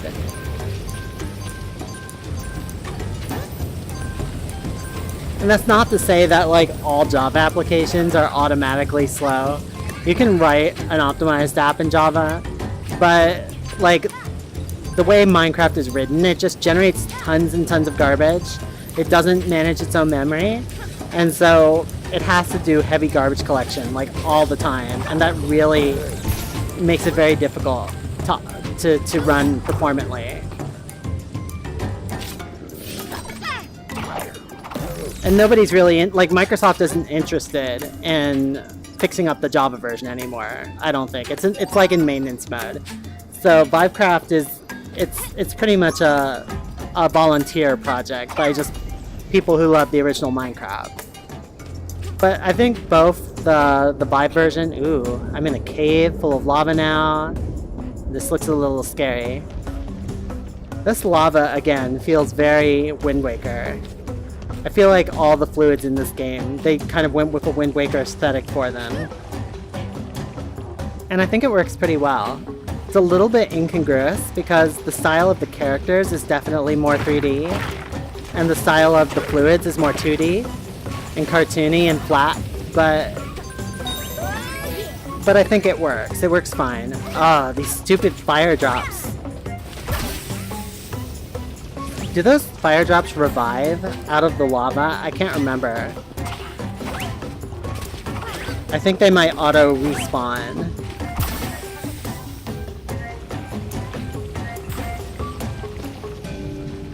No. Okay, good. It's dead. I don't know what it signifies that when you kill one of them, the little fire slime jumps off it and goes back in the lava. I guess that's just saying that like you didn't kill it forever. I don't know. Oh no. Oh no. Oh, I really don't like these fire slimes. Oh, I see. So if you kill it on land, the little fire slime will stay on land and keep trying to kill you. So it takes 2 hits to kill it. But if you knock the little one back into the lava, then you don't have to fight it. Which is weird, because you would think it would survive getting thrown back into lava. It's literally made out of lava. Whatever. Oh, did I want that? I think I want that. I need to go back. I see you. Don't make fun of me. Do you know how easily I could make you jump into that lava But I'm not gonna do it because you're my friend. You're my little fox friend.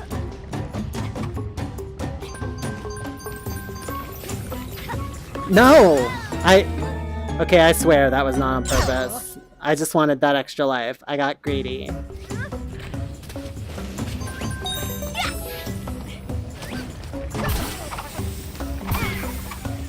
Okay. This time I'm gonna get it. I did not realize that lava was gonna come all the way up over that rock. I thought I would still have some place to land.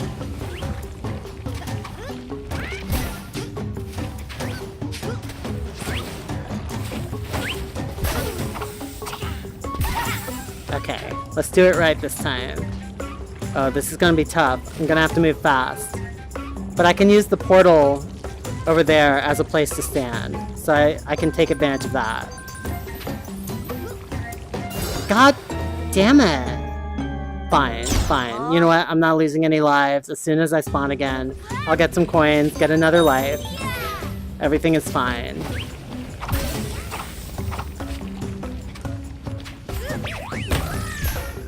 That's the nice thing about hitting a checkpoint when you are near 100 coins.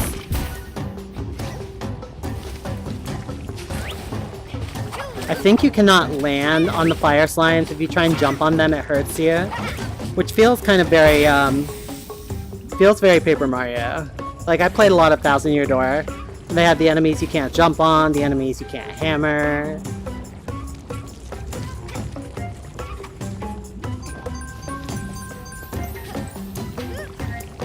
There we go. See? You're alive this time. Now get back there and get me that one up. It's for your own good. There we go. Okay, so far so good.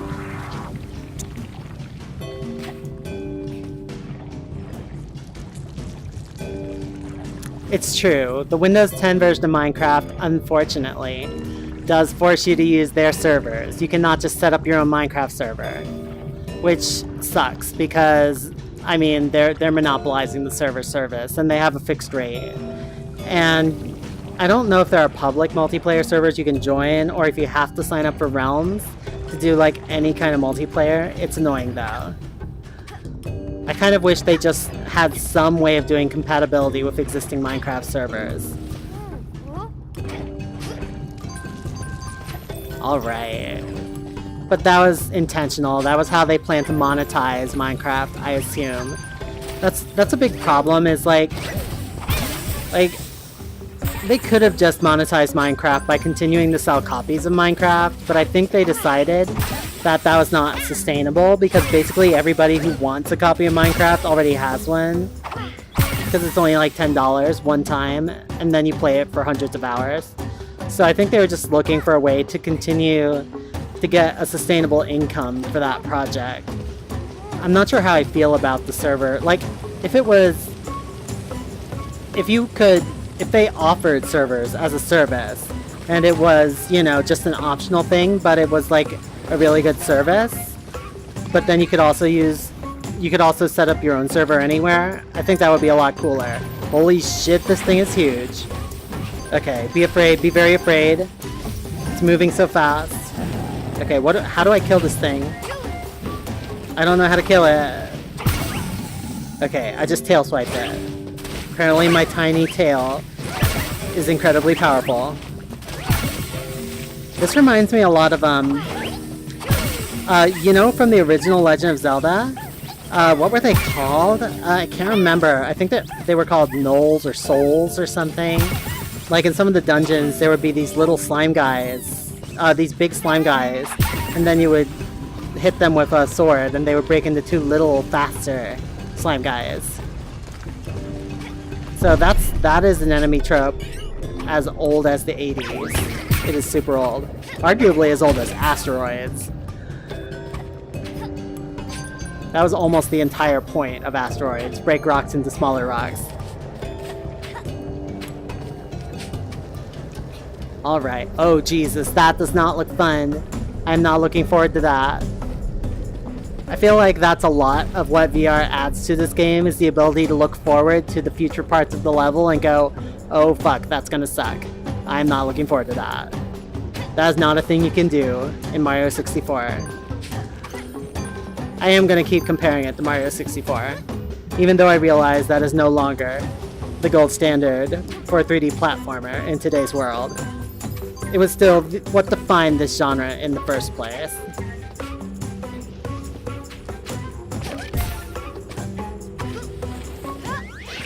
And down we go. I don't remember what's in this one. Oh, that looks like some kind of, like, ritual circle. Or maybe like an alchemy circle. Okay, let's go, let's go.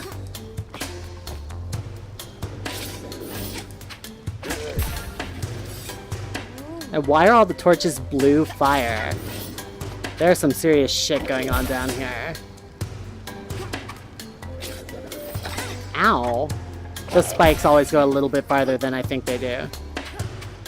How do I... There's a wall. Well, apparently Trump has been here. Putting up walls. What am I gonna do? I think one of these torches will activate it. No? How do I bring it down? Oh, there's a switch. Got it.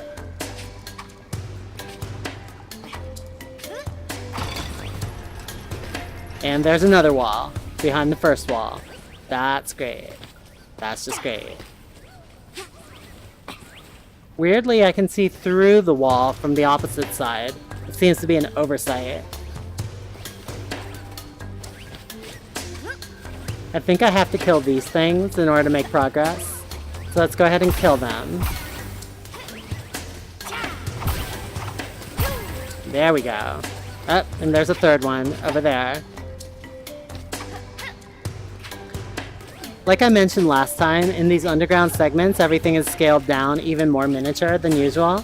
So normally Lucky appears to be about, come out here and face me, you fire slime. I'm not afraid of you. Face me. Fine. What was I? Oh, there's the other switch. There we go. I keep not noticing these switches. I don't know why. Maybe it's just their color. But in these segments, he only looks like he's like a couple inches tall. He's really tiny.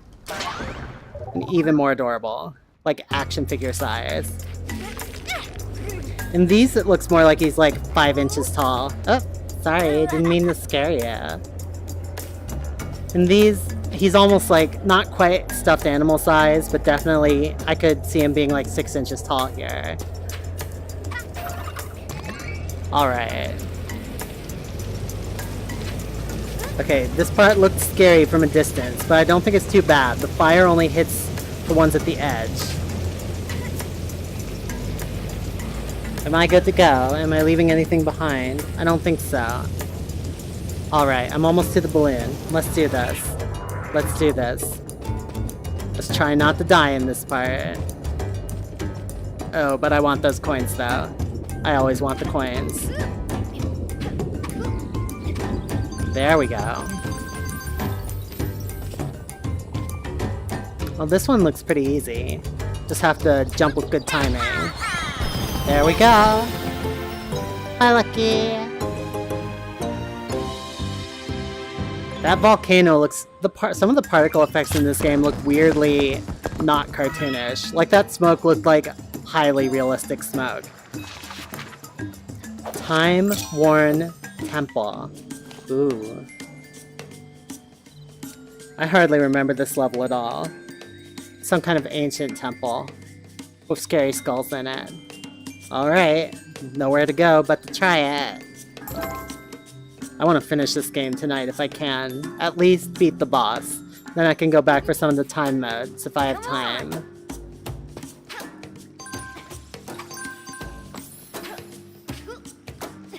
It's a good thing I'm stocking up on all these lives, because I recall the final boss being fairly challenging. Ooh. I like that. How the door goes up and it's dripping water, and then you enter the Forbidden Temple. I love it. Okay, come on, Lucky. We are doing good. Get up there. Look at these scary skulls. Who's been maintaining this place and keeping all these torches going? That's what I want to know. Ow. I guess I did not have to jump on those birds. Okay. Whoa. Wow. Look at these braziers, and everything here is cool.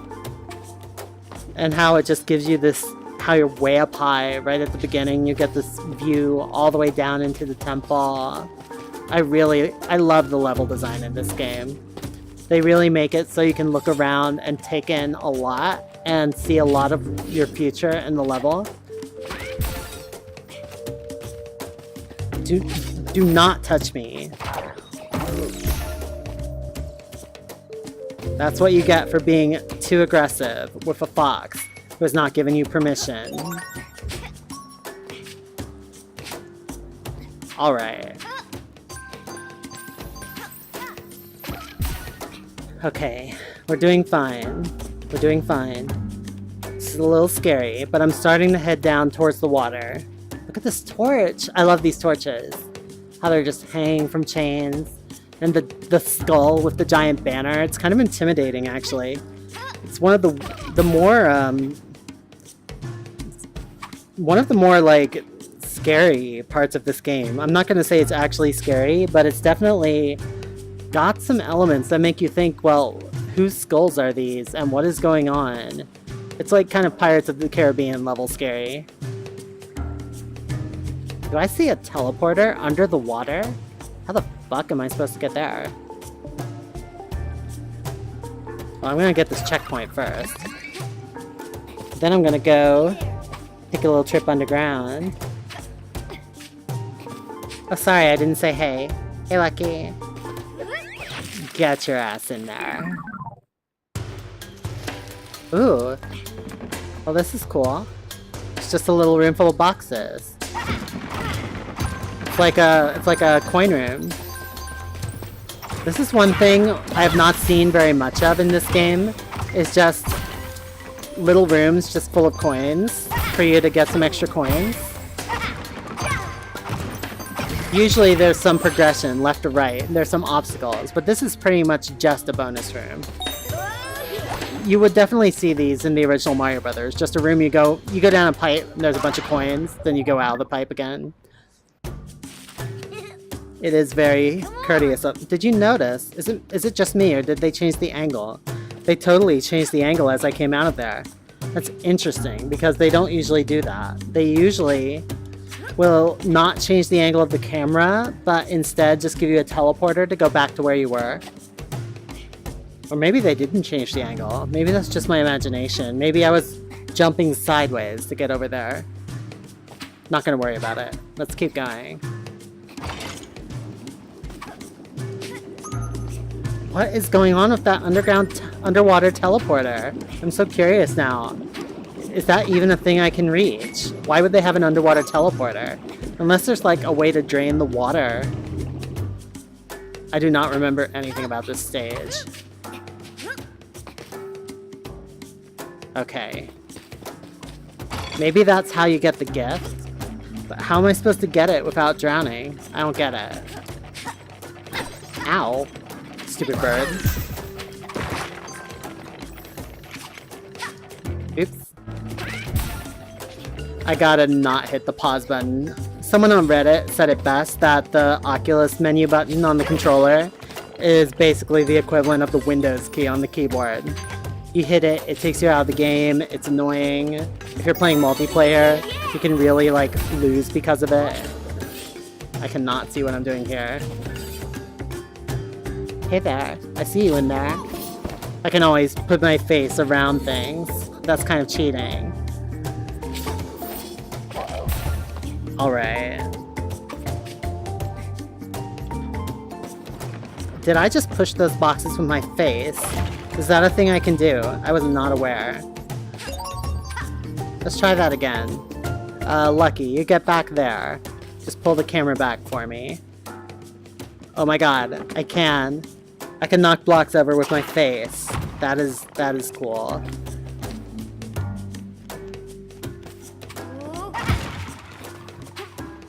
I am going to have to try that next time I get an opportunity. I feel like that is a legitimate tactic. Although it could be abused. if you used it to like constantly like just move your face way into the scene and manipulate all kinds of things. No, I want the checkpoint. I'm not leaving without my checkpoint. I am not. Hey, fish. You don't want to be on my rotating platform, fish. You might fall in the water. I guess fish want to fall in the water, don't they?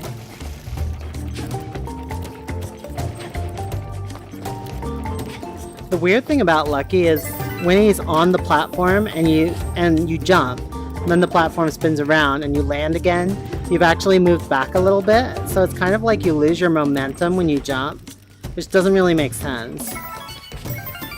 I guess there's air resistance or whatever. Alright, let's go. Okay. Oh, now I have to wait for this platform to get all the way back here. So this is going to be tricky. There's spike blocks, and then there's a wall. And I have to get past all of those. Let's do this.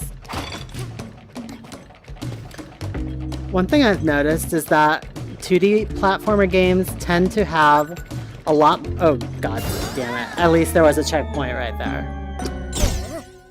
2D platformer games tend to have a lot... 2D platformer games tend to have a lot more enemies on screen. They tend to have more intricate platforming. Like, in a typical Mario World level, for example, you would maybe do like... You wouldn't do this just one time, like riding a block and then jumping over a few things. You would do this like maybe 7 times in a level. Like, they make you do a lot. And there wouldn't just be a few enemies that you kill here and there. There would be like 12 enemies on a screen. Like, there would be so much stuff to deal with. And I think they do that intentionally, partly for technical performance reasons, but also because it's just really hard in 3D for you to keep track of everything that's happening around you, and the controls are not as predictable as in 2D.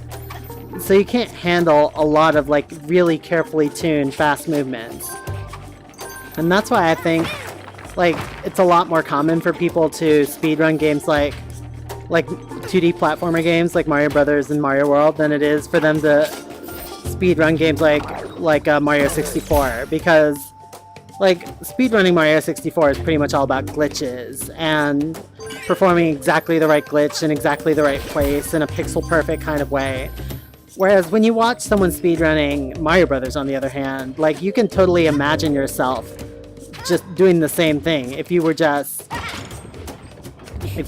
had enough skill and control and talent. You can imagine yourself making those same jumps and running at that same kind of speed.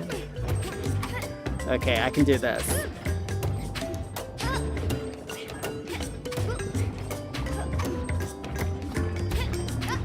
Mario 64, I think only the expert speedrunners could possibly ever speedrun that game. Oh, I totally missed the rope. At least this time I'm not sinking into the abyss every time that I miss the rope. Okay. We can do this, Lucky. I'm counting on you. Jumping for the rope is pretty difficult because it's just a matter of judging the direction of your jump to make sure you go in exactly the right direction and don't miss the rope. Oh, did I want to jump over there and do that? Oh, I can't do it now. There's an underground section I missed there. That's okay. I can always do it later. Puzzling passages. Apparently there are going to be targets and bees and staircases. Well, this should be interesting.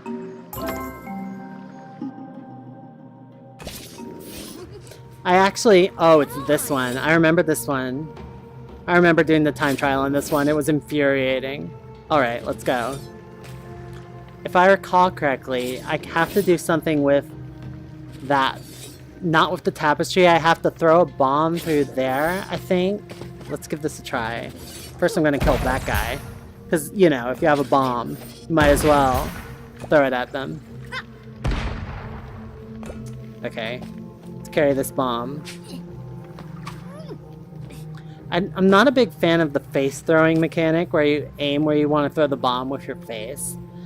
Like, they definitely, when they added the touch support, I think they really should have added aiming the bomb with your controller. Even if it was just like laser pointer aiming, I think it would have felt a lot better. Anyway. There we go. And I'm gonna take one of these bombs with me, because why the fuck not? Hey there, I see you.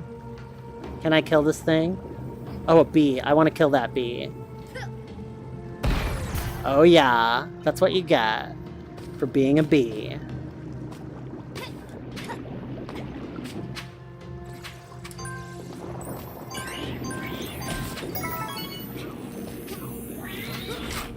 I will take this. I do not have to kill all these guys with bombs, but I just love killing things with bombs. It is my nature. I think this is the first time in the game where you have to lead the target with the bombs. In other words, you have to throw the bombs at where the target will be, rather than where the target is. But it's not very difficult. Are you impressed? Are you impressed, Lucky? I thought so. When I did this in time mode, I have to like jump down there while the blocks are still coming out of the water. It's really terrifying. Alright, let's go. Ooh, instantly got hearts. It's another checkpoint. And there's bees. I hate bees. Bees are so annoying. Oh, shit, the bee just killed the rock man. And I died. That's fine. That's fine. I'm just glad I got to see the bees kill this dude. That was awesome.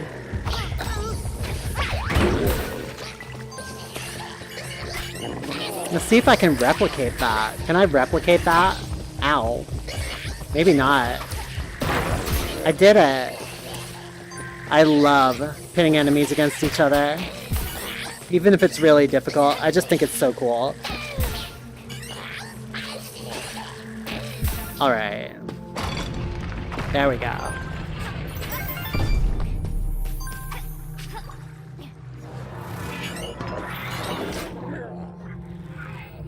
Kind of an interesting design here above me. Like, it's weird how this whole level feels like there's a lot of flat shading, it almost looks painted. And everything's very flat with not much texture.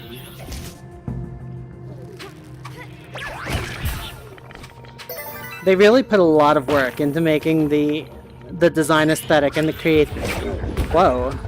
I've never seen a piranha plant attack a rock monster before. That was interesting. Anyway, they really put a lot of work into making the aesthetic of every level very distinctive and different from all the others.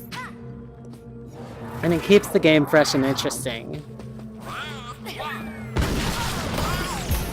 And I feel like there are other VR games that really struggle with trying to mix things up as you progress in the game. They have like very similar levels from one level to the next. I love bombs, and bombs love me. Bomb a bee. There we go. It's kind of weird how I could not place my target directly on the bee. Oh yeah, taking out bees from a distance. They will never even be aware that I bombed them. So I do not want to bomb these guys, because they're my path to that 1-up. Am I going to be able to make this jump? Should I even attempt this? It seems awfully risky. That bee's going to wake up the moment I jump on that bird. It's going to be difficult. But I have to try. Fuck yeah! That's what I'm talking about. Perfect. Perfect jumping. First time. Alright. Let's go. Gonna bring this bomb with me. For this guy. There we go. Oh. And away I go. I think I've almost finished the level. Yep, there's the balloon.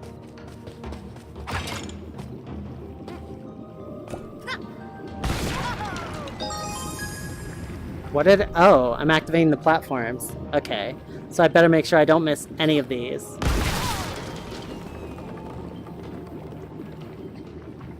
There's another. Okay, that's not gonna get me all the way to the top, so there must be more.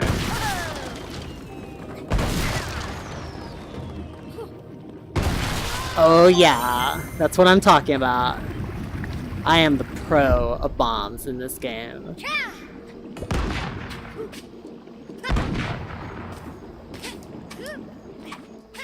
Alright. And the rest is easy. That's it.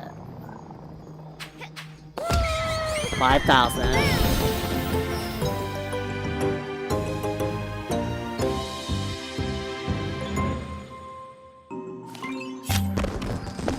Do I have any presents? I do not have any more presents. I did not get the present in that level. That's okay. I don't need it right now. That's probably what that thing I missed was. Or was that in the previous level? Whatever. Heart of the Temple. Oh shit. Heart of the Temple. I think this might be the last level before the end. I don't remember exactly. But we are approaching the end of the game quickly. I'm pretty sure this temple is where the boss lives, ultimately. I'm the bomb. Nicely done, Shiny. That's right. Alright. Let's finish this temple.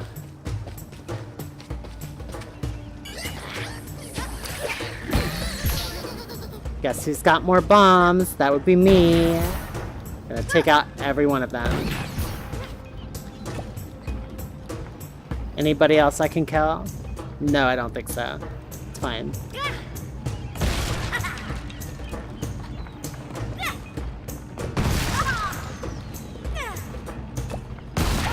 Alright. No problem. Oh, can I kill that guy? Let's give it another try. Oh, there's an invisible wall. This sucks. I want to kill the bomb guy. Come on.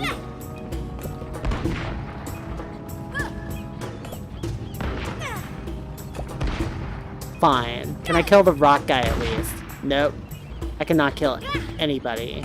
I'm just gonna have to keep going, but I'll bring this bomb with me. It's always good to have a bomb. Oh, but I can't climb this with a bomb.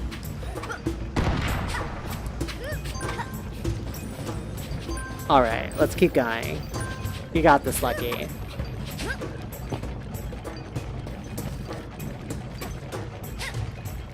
Ooh, water below. Gotta be careful. Especially with a bomber right there. Go ahead. What the... Oh, I just slipped off the edge of that platform. I did not do that jump quite right. That's fine. Let me just speed right through that again. And I jumped directly into the water. Awesome. I'm doing great so far.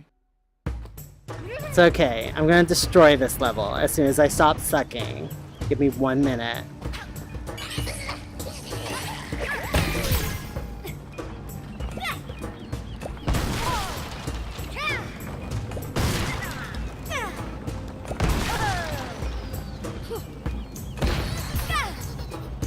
Okay, no problem. Hit this lever. Oh, hey. I did not know there was hidden treasure down here. Cool. Alright. And a hidden coin, or 2, or 4. You can always use more coins. Okay, let's try not to die this time. No! Lucky. I do not know how I saved myself there. I think because I touched the block, I got another jump.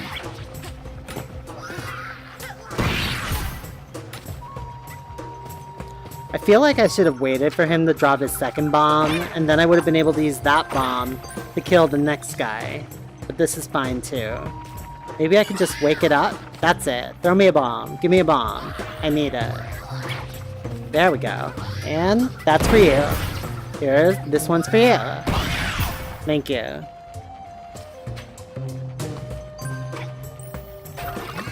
No problem.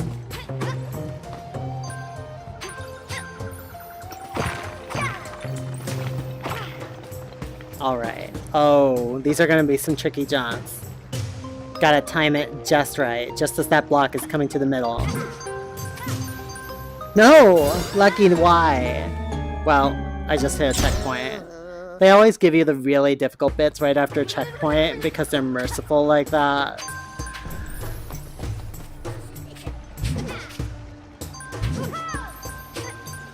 Okay, made it that time. I even got all the coins. See if I can do that again.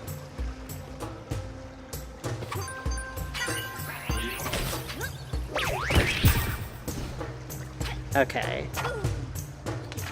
Why do I keep destroying antiques? Apparently I get money for destroying antiques.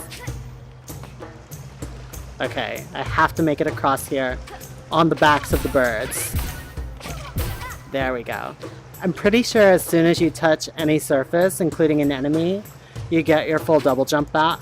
And so you can usually do quite a bit of jumping in the air as long as you're landing on things from time to time. I would not in general call this a super difficult game. This is certainly not I Want to Be the Guy or Super Meat Boy. This is not a terrifyingly difficult Nintendo hard platformer. This is pretty much just a casual platformer. But it's colorful and it's fun. Ooh. And it does that. It has really creative map designs, has a lot of pretty environments. It's a fun game to play. And it doesn't take too long to beat. God damn it, Lucky. After my whole speech about how fucking easy this game is, I just jump in the water. Beautiful, beautiful. Alright, that's fine. That's fine. Okay. So it's not a super hard game. I think you can finish this in 1 or 2 sittings pretty easily. And it's worth it just to explore all these environments. Definitely worth it if you have a kid who's just getting into VR. Because I think they'll really... Oh, forgot about the coins, hey. There we go. Because it has, I think, like, a lot of the design is the kind of design that I think will appeal to kids. Like, really colorful stuff. No! Lucky! Like, really colorful characters, friendly characters, the kind that are fun to interact with. And I think that's what makes it fun for adults too, but it also is missing a lot of those scary elements that'll keep kids up with nightmares.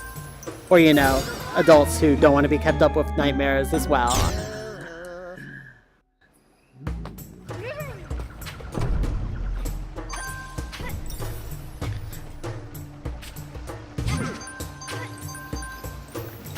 Why am I suddenly terrible? Come on, Lucky. You need to save your lives for the boss. We cannot be doing this.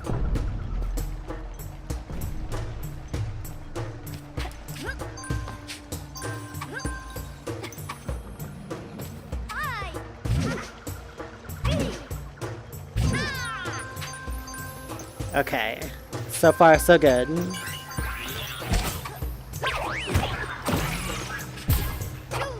Destroy some stuff. Get another life. Fortunately, I had close to 100 coins when I hit that checkpoint, so it's pretty easy to get most of these lives I'm losing back, as long as I reach that antique.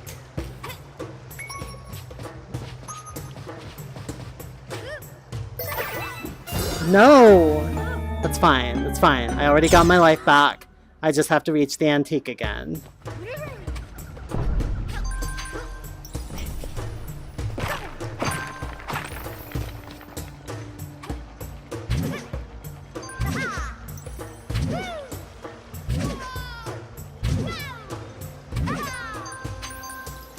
Okay.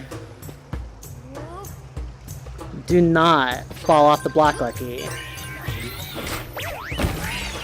Okay. Oops. There we go. Okay, we're good. Now let's try and do the birds correctly. Wait for them to line up.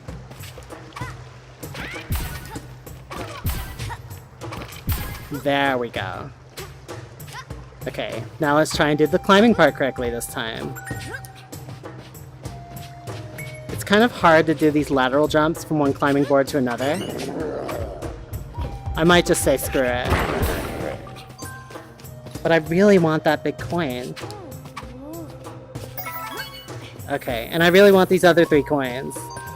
I'm a sucker for coins. Alright, I did it. Ooh, more coins. Hey, I did not notice these before. Do I want to go down there? There's a switch. What does it do? I want to know.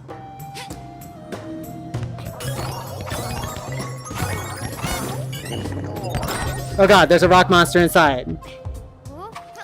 I did not know those things could spit out rock monsters. That's very unfortunate. Okay, I'm gonna hit the switch. Ooh. Well, I just revealed something of interest.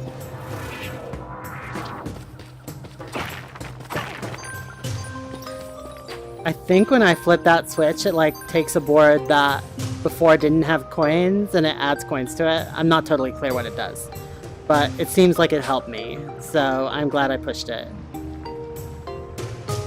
These parts again have a very 2D feeling to them. Feels a bit like Mario Galaxy, where you have the planets and like the channels going through the planets, and you have to move along inside them, but you can also move forward and fall out of them. As opposed to the underground sections, where you cannot move forward and fall out. They're not part of a 3D world. Alright. Oh, I really want that one up, but I'm gonna have to make like 5 successive bird landings to pull this off. See if I can do it.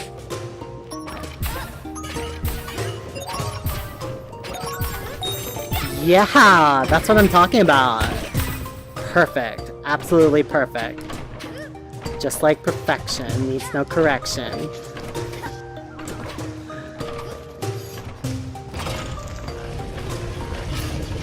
Alright, here we go. Coins to get.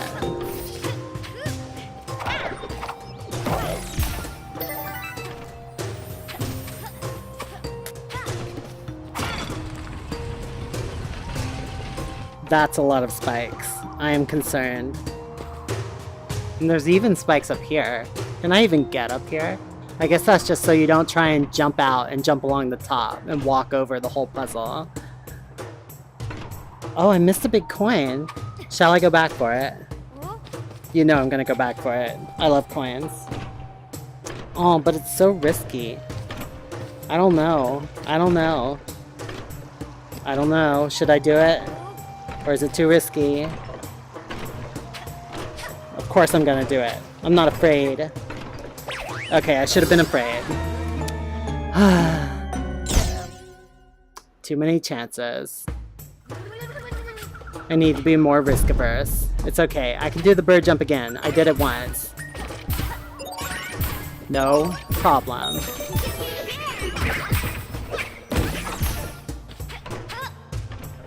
I think I destroyed these blocks anyway, so I wouldn't have been able to get the coin. But I will remember for the future.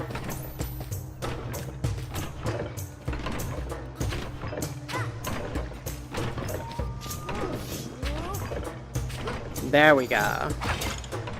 I got this. Oh, that's interesting. That board stayed spin. Like, this lever originally spun that third board around, but it didn't have to do it this time. It remembered.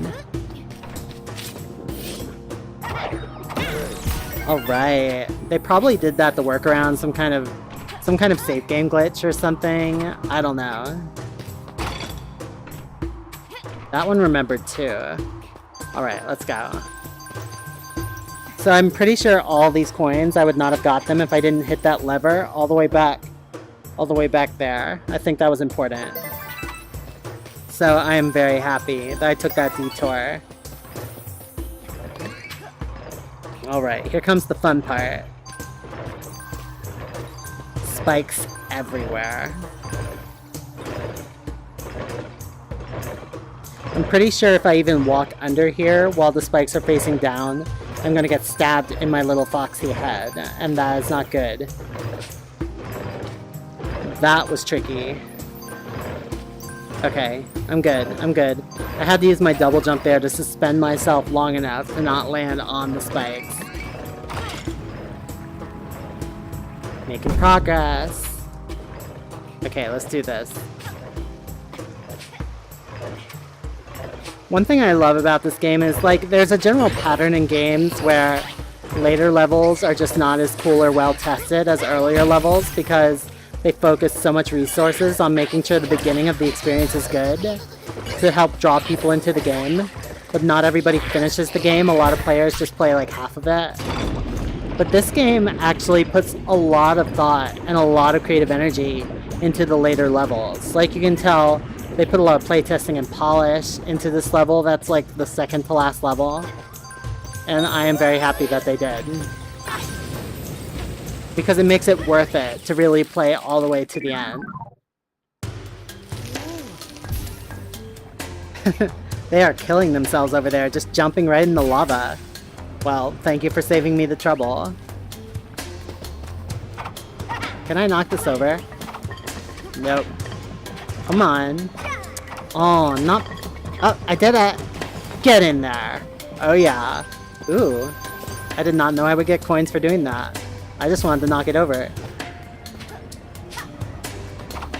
Rewarding vandalism and murder at every turn. Those are good values for our children. Also jumping in lava. At least the game makes it clear that jumping in lava is probably a bad idea, and kids should not do it. Did I not destroy it that time? That is some kind of bullshit right there. Oh, well now I destroyed it. Just took a little while.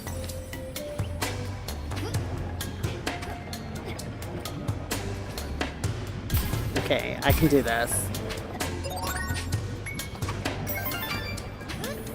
Oh, I wanted that diamond! So close. So close. Okay. Come here, little slimes. I'm waiting for you.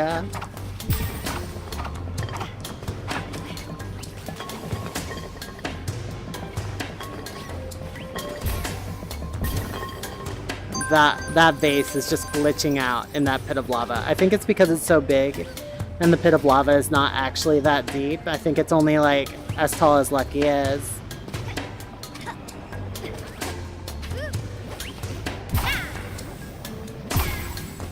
Okay, I can do this. I'm gonna wait for the diamond to come around. I'm gonna jump super careful. I'm not gonna have any trouble. Come on. There we go. Come on, Lucky. Keep it together. Keep it together. There we go. There we go. Let's get rid of this vase. Get out of here, vase.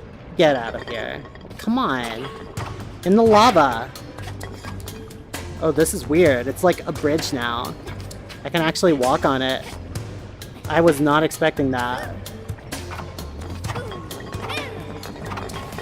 There we go. What? You're just gonna sit there? Now I have a lava platform. I feel like this could be the mechanic basis for some new game. Unfortunately, it does nothing to help me now.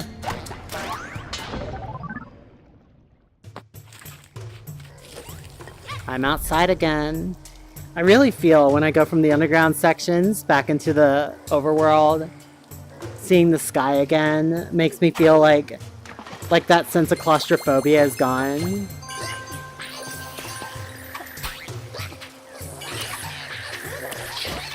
Ow. I think that bee got me right in the air. Not cool. Ow. Alright. We're fine. Everything's fine. Open the great door. Oh, do I have to jump over there? No, I don't. There's a platform. That's what I thought. Okay. We got some rocks to take out. Oh, there's the balloon. We're almost to the end. Alright. Nice.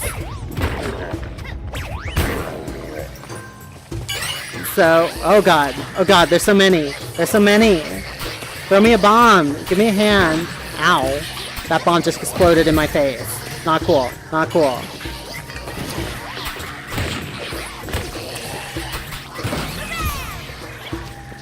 Okay, I got this.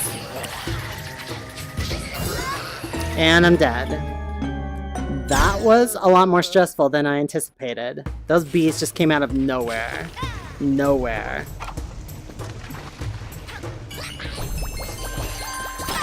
Ow.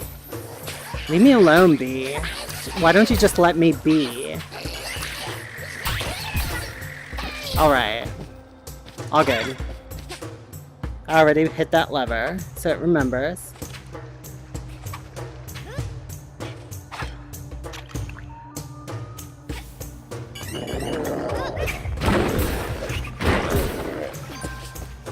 Alright. This time, I'm gonna catch the bombs. I'm gonna run in a little circle. I'm gonna catch the bombs. Use them to take out the bees. That's my plan. There we go. And I have to throw them quickly, because by the time they hit the ground, they are right about to explode. There we go. And the last one. There we go. Perfect. And there's more of them. Why are there more of them? So many enemies.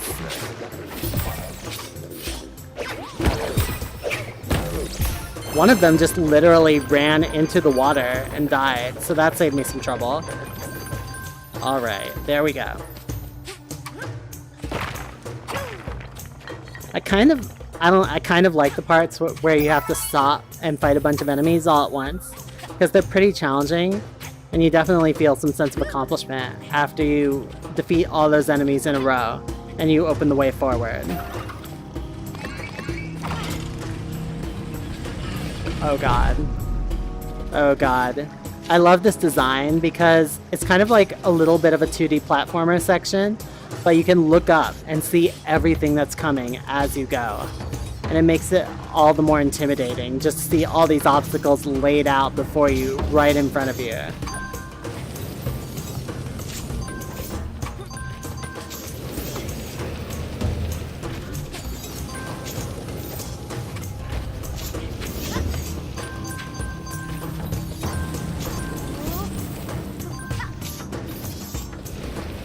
Okay. Got all those coins. I have to get every coin. It's just my nature. And kill every enemy, of course. Ow. Jumped into the spikes. Not cool. Oh, look at all these coins. I want them all. Can I have them all? I want them all. I'm not even sure if I can get all these coins. There's so many.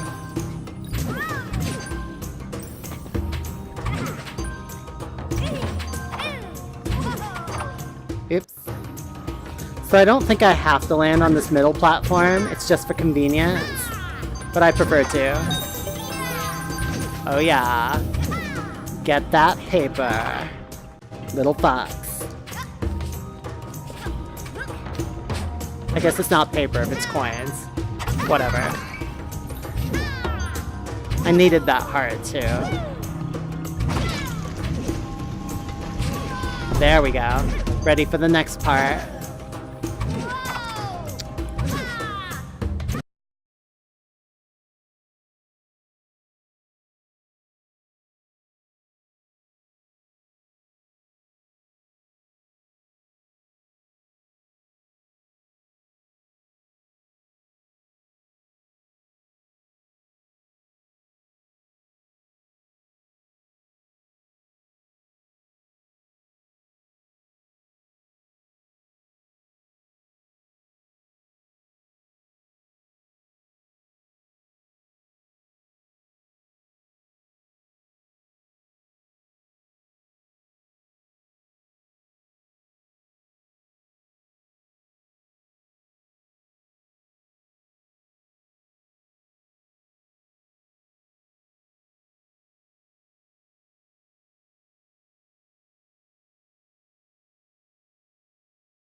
Okay, I am back. Hopefully you guys can hear me. Give me a shout if everything is fine. Somehow the HDMI and USB disconnected suddenly. I'm guessing it was some kind of Rift driver crash. Because it's happened twice now, and I was not pulling on my cable even a little bit. This is a seated VR app. So I think it was just some kind of software failure in the driver. Hopefully they will resolve that. I haven't encountered that before. It's kind of weird. Maybe it's something specific to how this game uses the Rift. Oh shit. Okay. Okay. It's a good thing that the game did not crash, because if the game crashed, I would have lost my progress and I was right next to the balloon. That would have made me sad. That's what happened last time. It always seems to quit at the worst possible moment. But before I finish this level, let's go visit these penguins. Hi penguins! Hey there! They're happy little... Are you penguins or are you seagulls? I honestly cannot tell what the fuck you are. But you're adorable. Can I pet you? I cannot pet them. They do not respond to my hand. That's okay. Thanks, Vincent. Thanks, Mr. T. And Shiny. Let's get out of here. And try not to die. That would be ridiculous if I died for talking to penguins. Aw, I didn't make it to the 5,000 flag. Bye, penguins. Bye, Lucky. Alright, that was Heart of the Temple. Is this the end? Is it time? Is it time? It's time. Glorp's domain. Glorp's lair. There's Piggy, our friend. He's trapped right here. Again, this is in the same way the mini boss battle, this was actually the whole stage. The same thing is true here. This is just the boss battle. And it is pretty intense. So it's a good thing I have all those lives stocked up. Although I guess it doesn't matter, because, you know, there's no checkpoints in Chapter 5.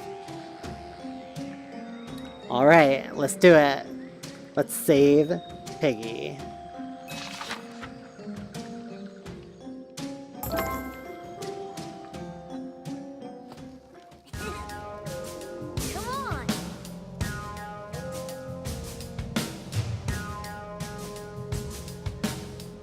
Alright, let's go.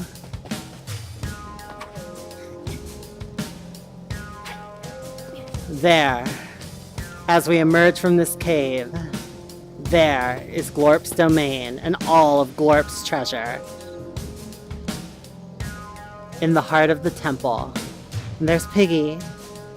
Hang out there, Piggy, I'm gonna help you. What does this octopus want with one little pig, anyway? Like, is he gonna eat him? Is he like a dessert? Then why would he not have killed him already? I don't get it. All I know for sure is my friend needs help. Maybe it's because Piggy is a piggy bank and this octopus loves gold, and he figures there's gold in the piggy bank and he can get it out somehow. I don't know. None of this makes sense. But it's time for the final boss.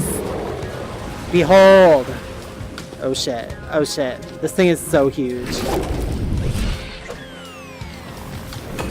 Thanks, Piggy. Boom. One eye down. This gets a lot more difficult. This is just the beginning.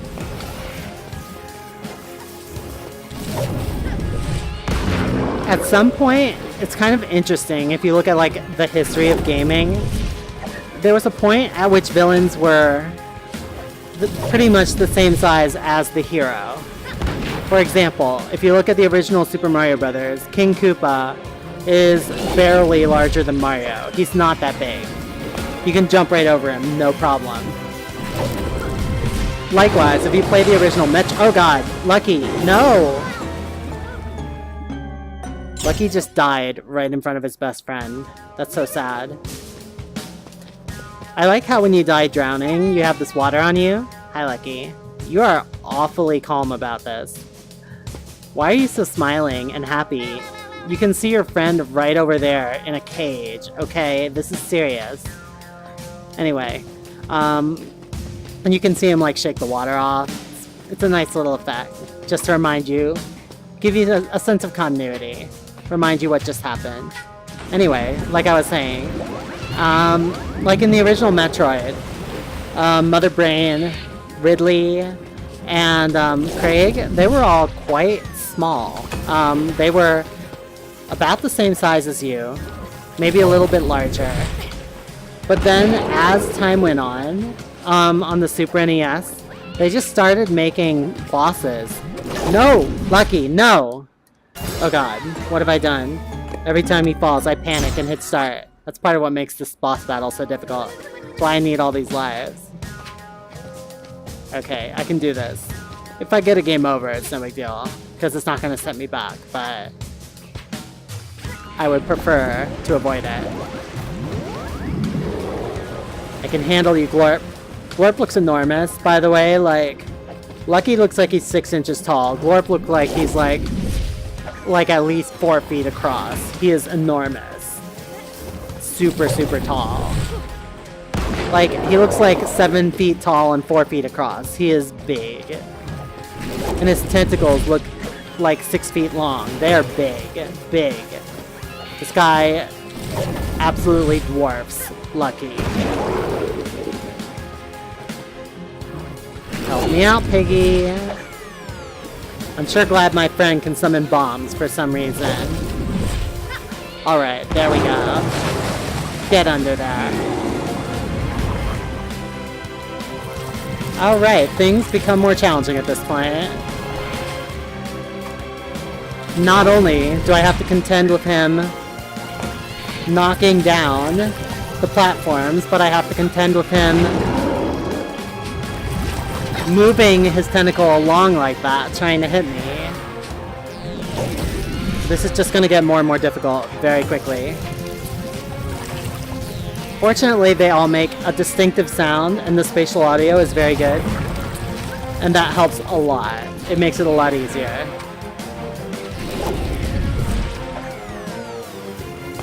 Piggy, why are you not throwing these directly to me? Do you want to get rescued or not? Alright, I can handle this.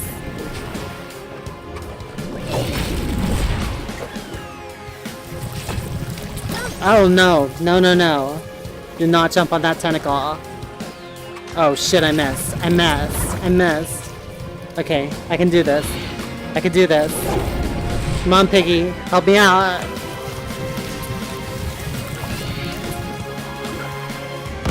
Boom. Oh shit. I just lost the platform. They're getting farther apart.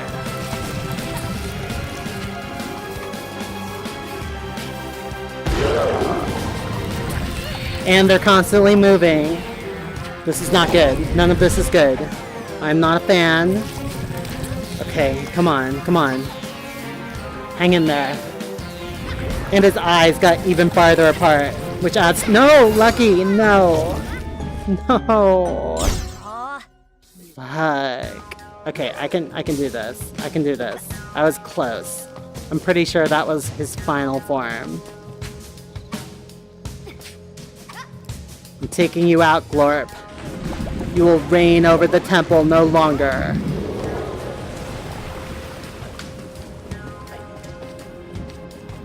I don't even, like, I know why Glorp is attacking me, because Glorp is evil. But I don't know why all the other creatures are attacking me. Why are the caterpillars and the bees attacking me? Do they work for Glorp? Are they Glorp's minions? Or are they just pissed that I showed up in their home with no explanation and I have to fight my way through them? Whoa. I was about to say this first part has become comparatively easy, right as I'm falling off the platform. There we go. Okay. Do your worst, Glorp. I got this. I totally got this.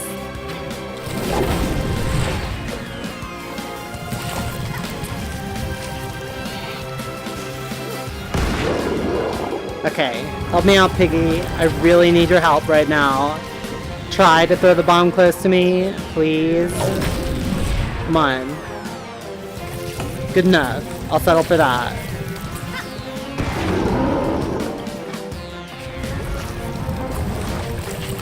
Okay, so far so good. Perfect fight so far. Not one heart lost.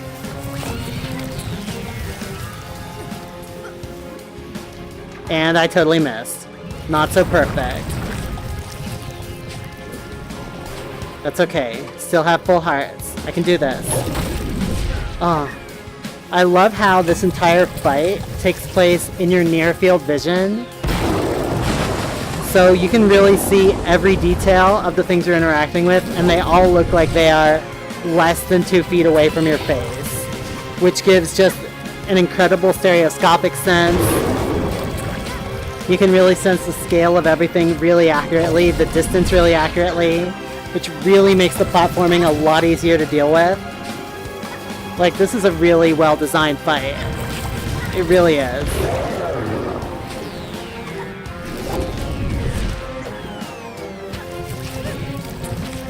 Whoa, I nearly did not make that one.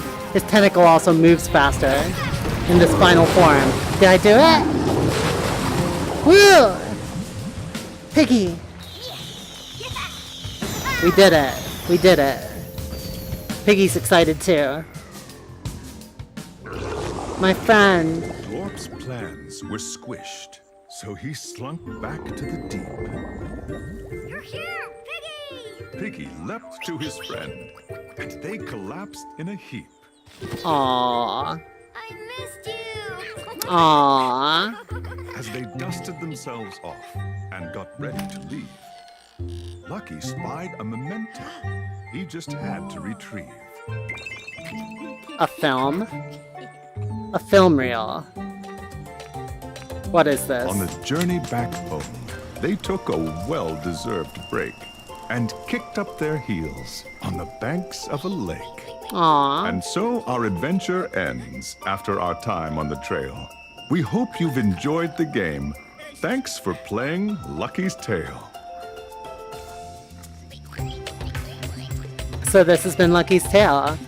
I have defeated Glorp, who kidnapped my friend for no apparent reason, and got my friend Piggy back. As you can see, Piggy is an actual piggy bank who is alive. He's got a coin in his back all the time. What happens if the coin falls out of his back? I don't know. Is that part of him, or is he just keeping it in there for good luck? Is it like an earring? I don't know. I do not know how this works. Anyway, these are all the people that worked on this down at Playful. I think they might be doing a sequel to this game. I need to check the news on that. I'm not 100% sure. Which way am I facing? I'm facing in a weird direction.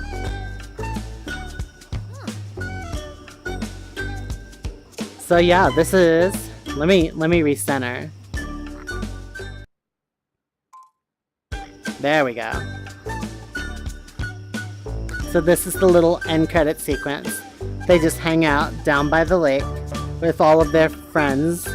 These are their enemies, but apparently they're their friends now.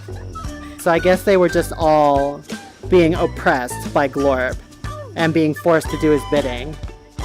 Notice these little videos they show you here? I believe that those are actually from their early development. They had like test levels and little demos. and that's what they're showing here. A lot of these things, like, they don't exist in the final game at all. And so this was from back when they were doing a lot of research, a lot of fine-tuning of the game. And then eventually it settled into this final form. Oh, hey Glorp. Are you still alive? I guess you're just like, you decided that I'm in charge, and that we're all gonna be friends now. Lucky is really impressed with these credits. I guess because he's in them. There's Lucky's original character design in the pose, produced in the state of Texas, the support of the Texas Film Commission. I believe these guys are based in either Austin, I want to say Austin, probably, because there's a pretty booming tech industry down in Austin. Oh, McKinney. Okay. I don't know where McKinney is. But yeah, there's actually quite a bit of VR development going on down in Texas. Oh, hey! This was our old credits room, and while it has a lot of jank, it's still pretty fun. So yeah, this is basically a room that you get to go into when you finish the game, and it just has a bunch of shit you can play with. Let me see if I can remember how it works. Just push this button. There we go. So I think you can just like spawn anything you want by hitting the corresponding button. And then the credits just scroll by while you do that. So I'm gonna give myself a Rock Monster friend. There we go. I don't know if they can actually hurt you in this mode. Let's find out.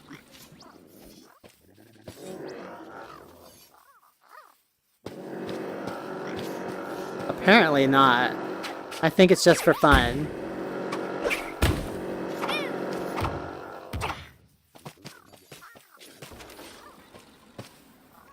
Aw, it's a little frog. I need some of these penguin birds. There they are. Why are you so upset? And a little crab. Hey. I don't remember seeing very many crabs while I was playing this, but they were definitely in there. Scuttle, scuttle. I'm not sure what that button does. I think this probably originated as some kind of test room. From the bottom of our hearts, thank you for playing and joining us on this journey. High 4. High 4. The Lucky's team. Aww. There's the whole team that worked on this game. With their giant Lucky mascot. And a dog. She has a dog. I wonder if the dog contributed. Maybe they like mocap the dog for one of the characters. Oh wow, there's more people. So many people worked on this game. I mean, compared to like a large AAA production, I know this is nothing, but for an early VR production, having, what is that, like 50, 60 people, that's pretty impressive. And it really humanizes them to see the whole team, like a real photo of them with just everybody there.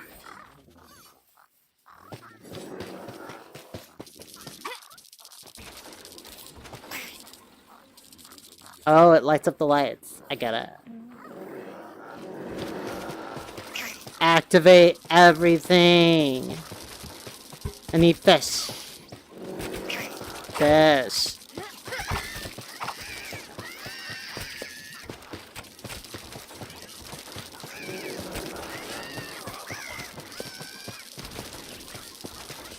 Alright.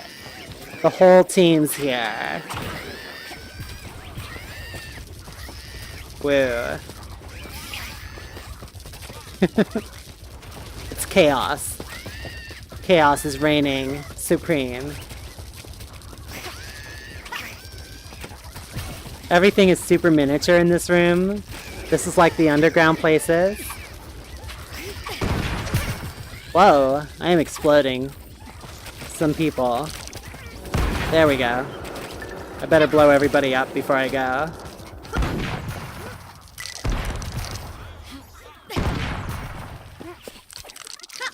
Take that, fish. Oh, you can't kill the fish because they're your friends. But I could kill those guys. There we go. Boom. Oh god. Oh god. I did not expect that. Tentacles popping right out at my face. That's fine. Alright, this has been Lucky's Tale. And now that I've won it, I think I'll go back and play just one of the timed levels.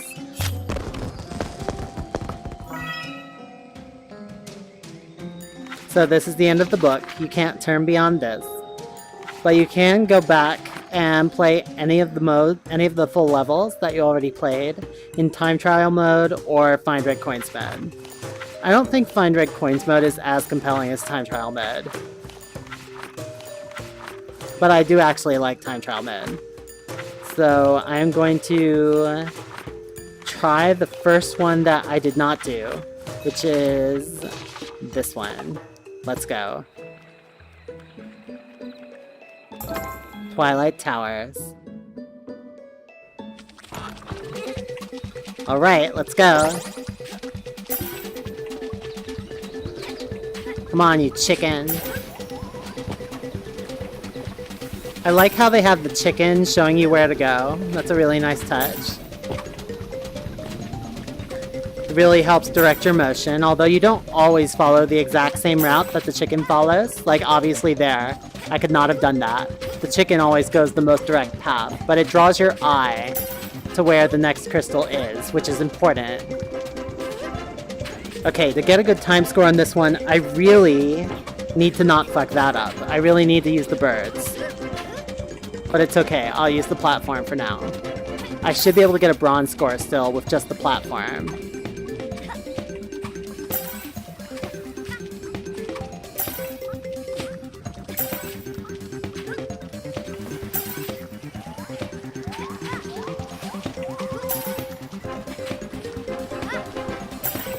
I pretty much just ignore the enemies in this mode. Can I go back there? I didn't know there was a secret behind the waterfall. Of course there's a secret behind the waterfall. There's always a secret behind the waterfall. Alright.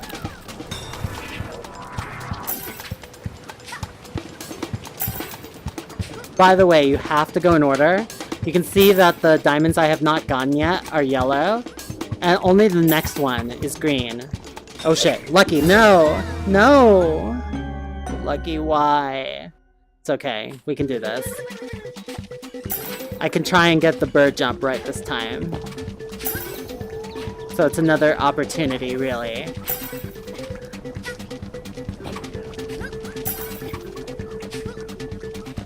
I feel like the time mode is really the most fun mode of this game because it has a lot of challenge. Even if you already get all the gold medals, you can always try and beat your own times and do a little bit better. Why did I jump down there?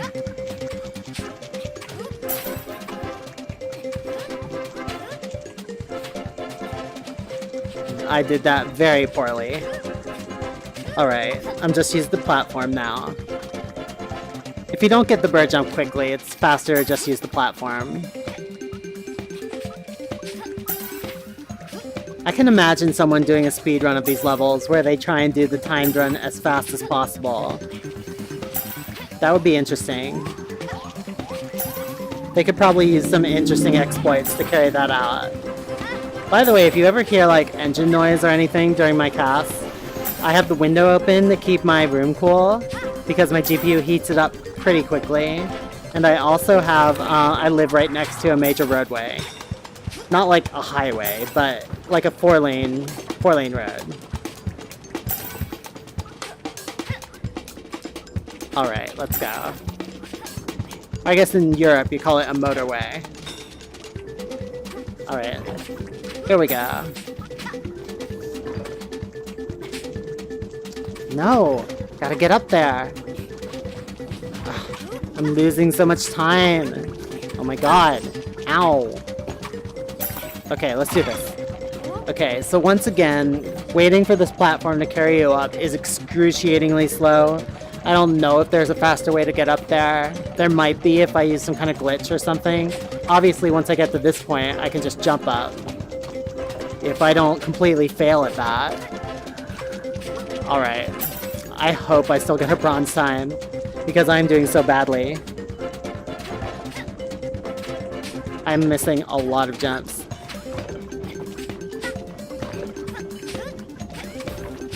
So that's a bird jump. If I had done that correctly, I would have saved quite a bit of time there. Alright, let's do this.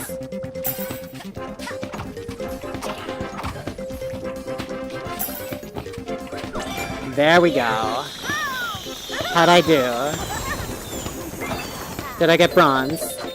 I did get bronze. Bronze is usually not too hard to get if you can finish the level. But I did not get anywhere near silver. I'm pretty sure I've gotten silver on this level before. That's okay.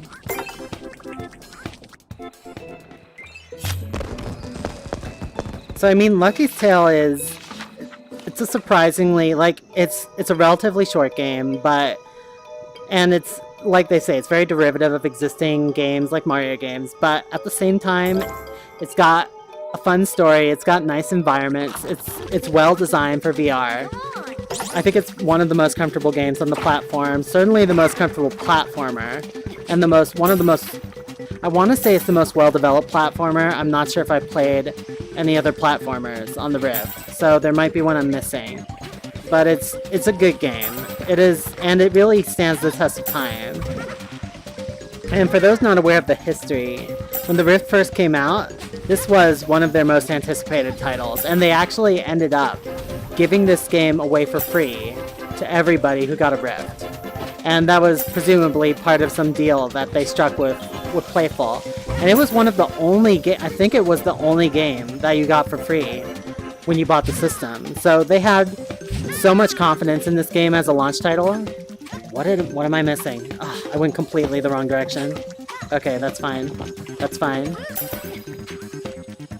They had so much confidence in this title as a launch title, they basically made it the one title that everybody had at the launch of the system. And that's a lot of confidence. Like, Nintendo bundled the original NES with Mario Brothers, and it's the same kind of deal that Oculus did with Lucky's Tale. So it's a very... This title really distinguishes itself in that way from the crowd of games that launched with the Rift. Oculus had a lot of confidence in it.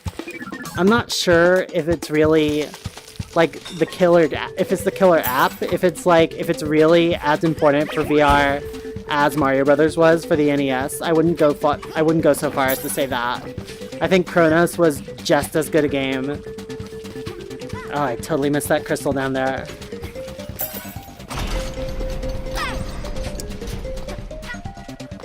But it is still a good game, and I think it was still... I'm very happy that they did that deal where we all got to own it and play it, because I think it deserves everyone's attention. Oh, there's one over there. Okay. Gotta pay attention to where my flying chicken is going. Okay. I think I'll still get the bronze. I don't think I'll get the silver at this point. You have to be pretty good to get the silver. And this is not good. What? Where's the chicken? There it is. There it is. Okay, I'm just going to run right past this dude. This one's right on a frog's head. Oh, that's a good frog, not a bad frog. It's kind of hard to tell the good frogs from the bad frogs.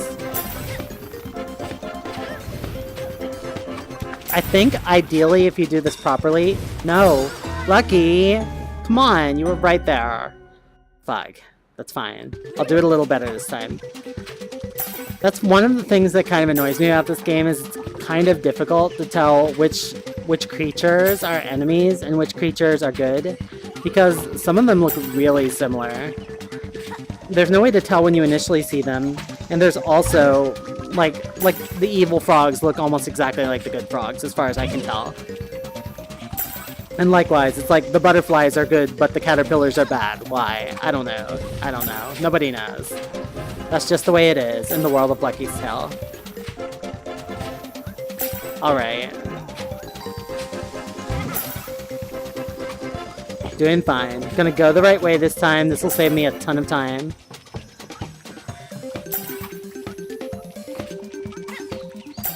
Alright. Watch where that chicken is going. That's where we need to go. Just follow the chicken as closely as possible. Need to concentrate.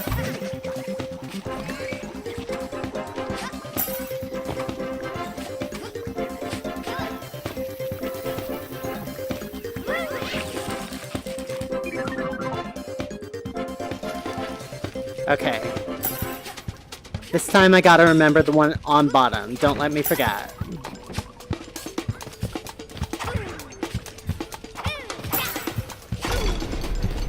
I did not really have to kill those enemies. If I can avoid killing the enemies, it's always faster. Ow. I feel like it's probably, like, if you're just going for the best time here, there's probably situations where it makes sense to take damage, either because it's faster or because you can use the invisibility frames to your advantage. Invincibility frames. Alright.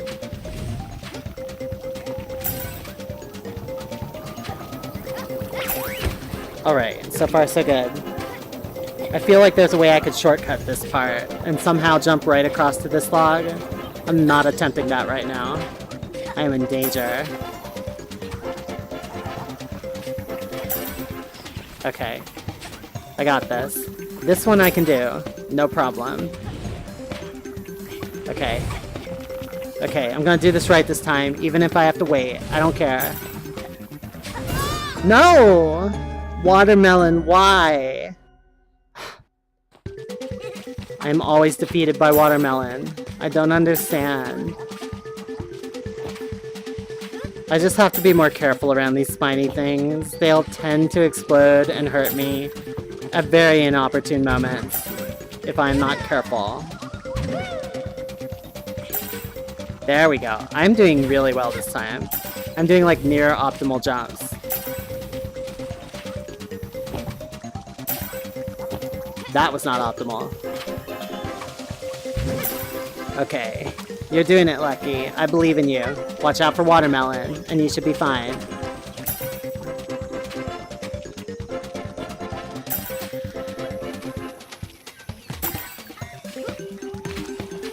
Whoa, I just saw a camera jump. Did you guys see that?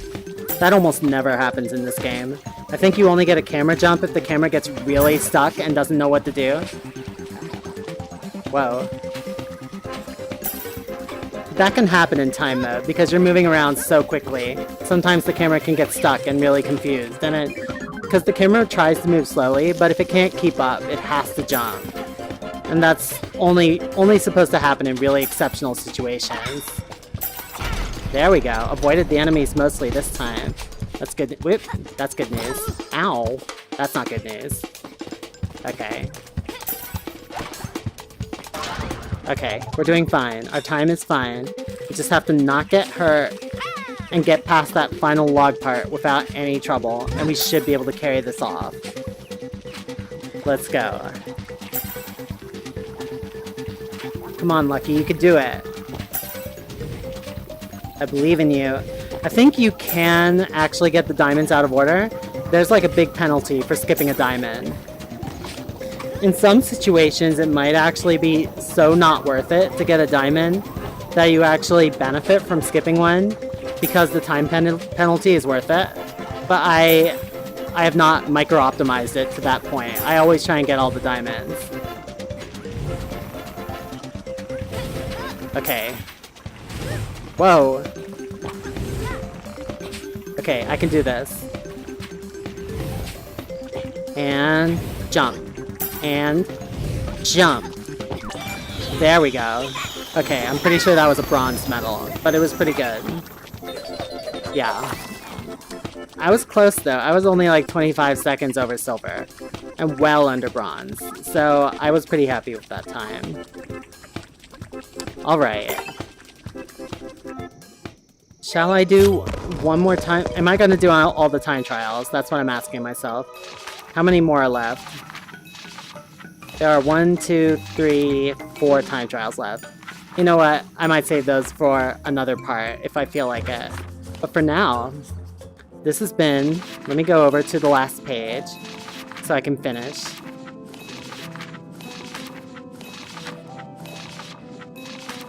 There we go. Glorp's Domain. So I rescued my little piggy friend, and we watched an end credit sequence together. And we got to play in the developer room, and we finished all the levels, at least in story mode. So this has been Lucky's Tale. The first VR platformer the first major VR platformer in existence, really, and one of the closest thing the Rift had to an official launch title. And I think it really stands up to the test of time. It's very comfortable. It's got a lot of creative environments that are really pretty and really fun to explore. And the controls they're very simple controls. Like, you have one jump that you use everywhere, and it's very, like, it's a simple double jump, but it's really versatile. You can use it for long jumps, for tall jumps. And it has a pretty good diversity of enemies. Like, you saw how many buttons there were in that final developer room, just representing the diversity of enemies and non-player characters. And they definitely help the world to feel more alive. If I had any criticisms about it, I would be that in some places the art direction feels weirdly inconsistent. Like I said, the lava and the water is very Wind Waker. The characters are very like kind of more Pixar, and then you have particle effects which look like they don't fit in with these elements at all. So it's a little bit inconsistent.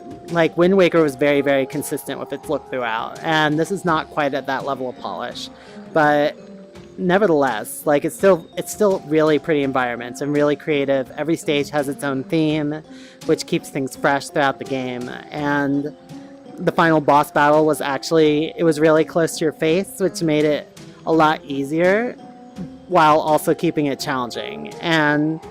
And you feel like you have this fine control over all of Lucky's motions, and that you can estimate the platforming jumps really accurately, which gives you the more feeling of control you have in a platformer, when everything's low latency and highly responsive, and you can see exactly where the jumps are going. That's what gives you a feeling that this is a good platformer, as opposed to one where it feels sloppy and slidey and non-responsive, which just makes you frustrated because you're constantly dying and it's not your fault. So I think it's a good game, and anyone who has a Rift should play it. Anyone who has a Vive should play it on Revive, because especially if you have kids and you don't want them jumping straight into something that's super scary. A lot of other games are scary and have adult themes like death and gore and scary stuff. And if they're not ready for that, this is a great game to start them with, because, you know, it's like there's cartoon violence, but that's about it. Anyway, this has been Lucky's Tale. Let me know what other games you want to see me play. And there's a lot left to try in the store. A lot of lesser known games, and even a lot of major titles I haven't streamed yet. And I am eager to share them with you all. Let me know your thoughts about this game. Let me know what other games you want to see. And I am signing off. That's all for tonight. Everyone have a great every day.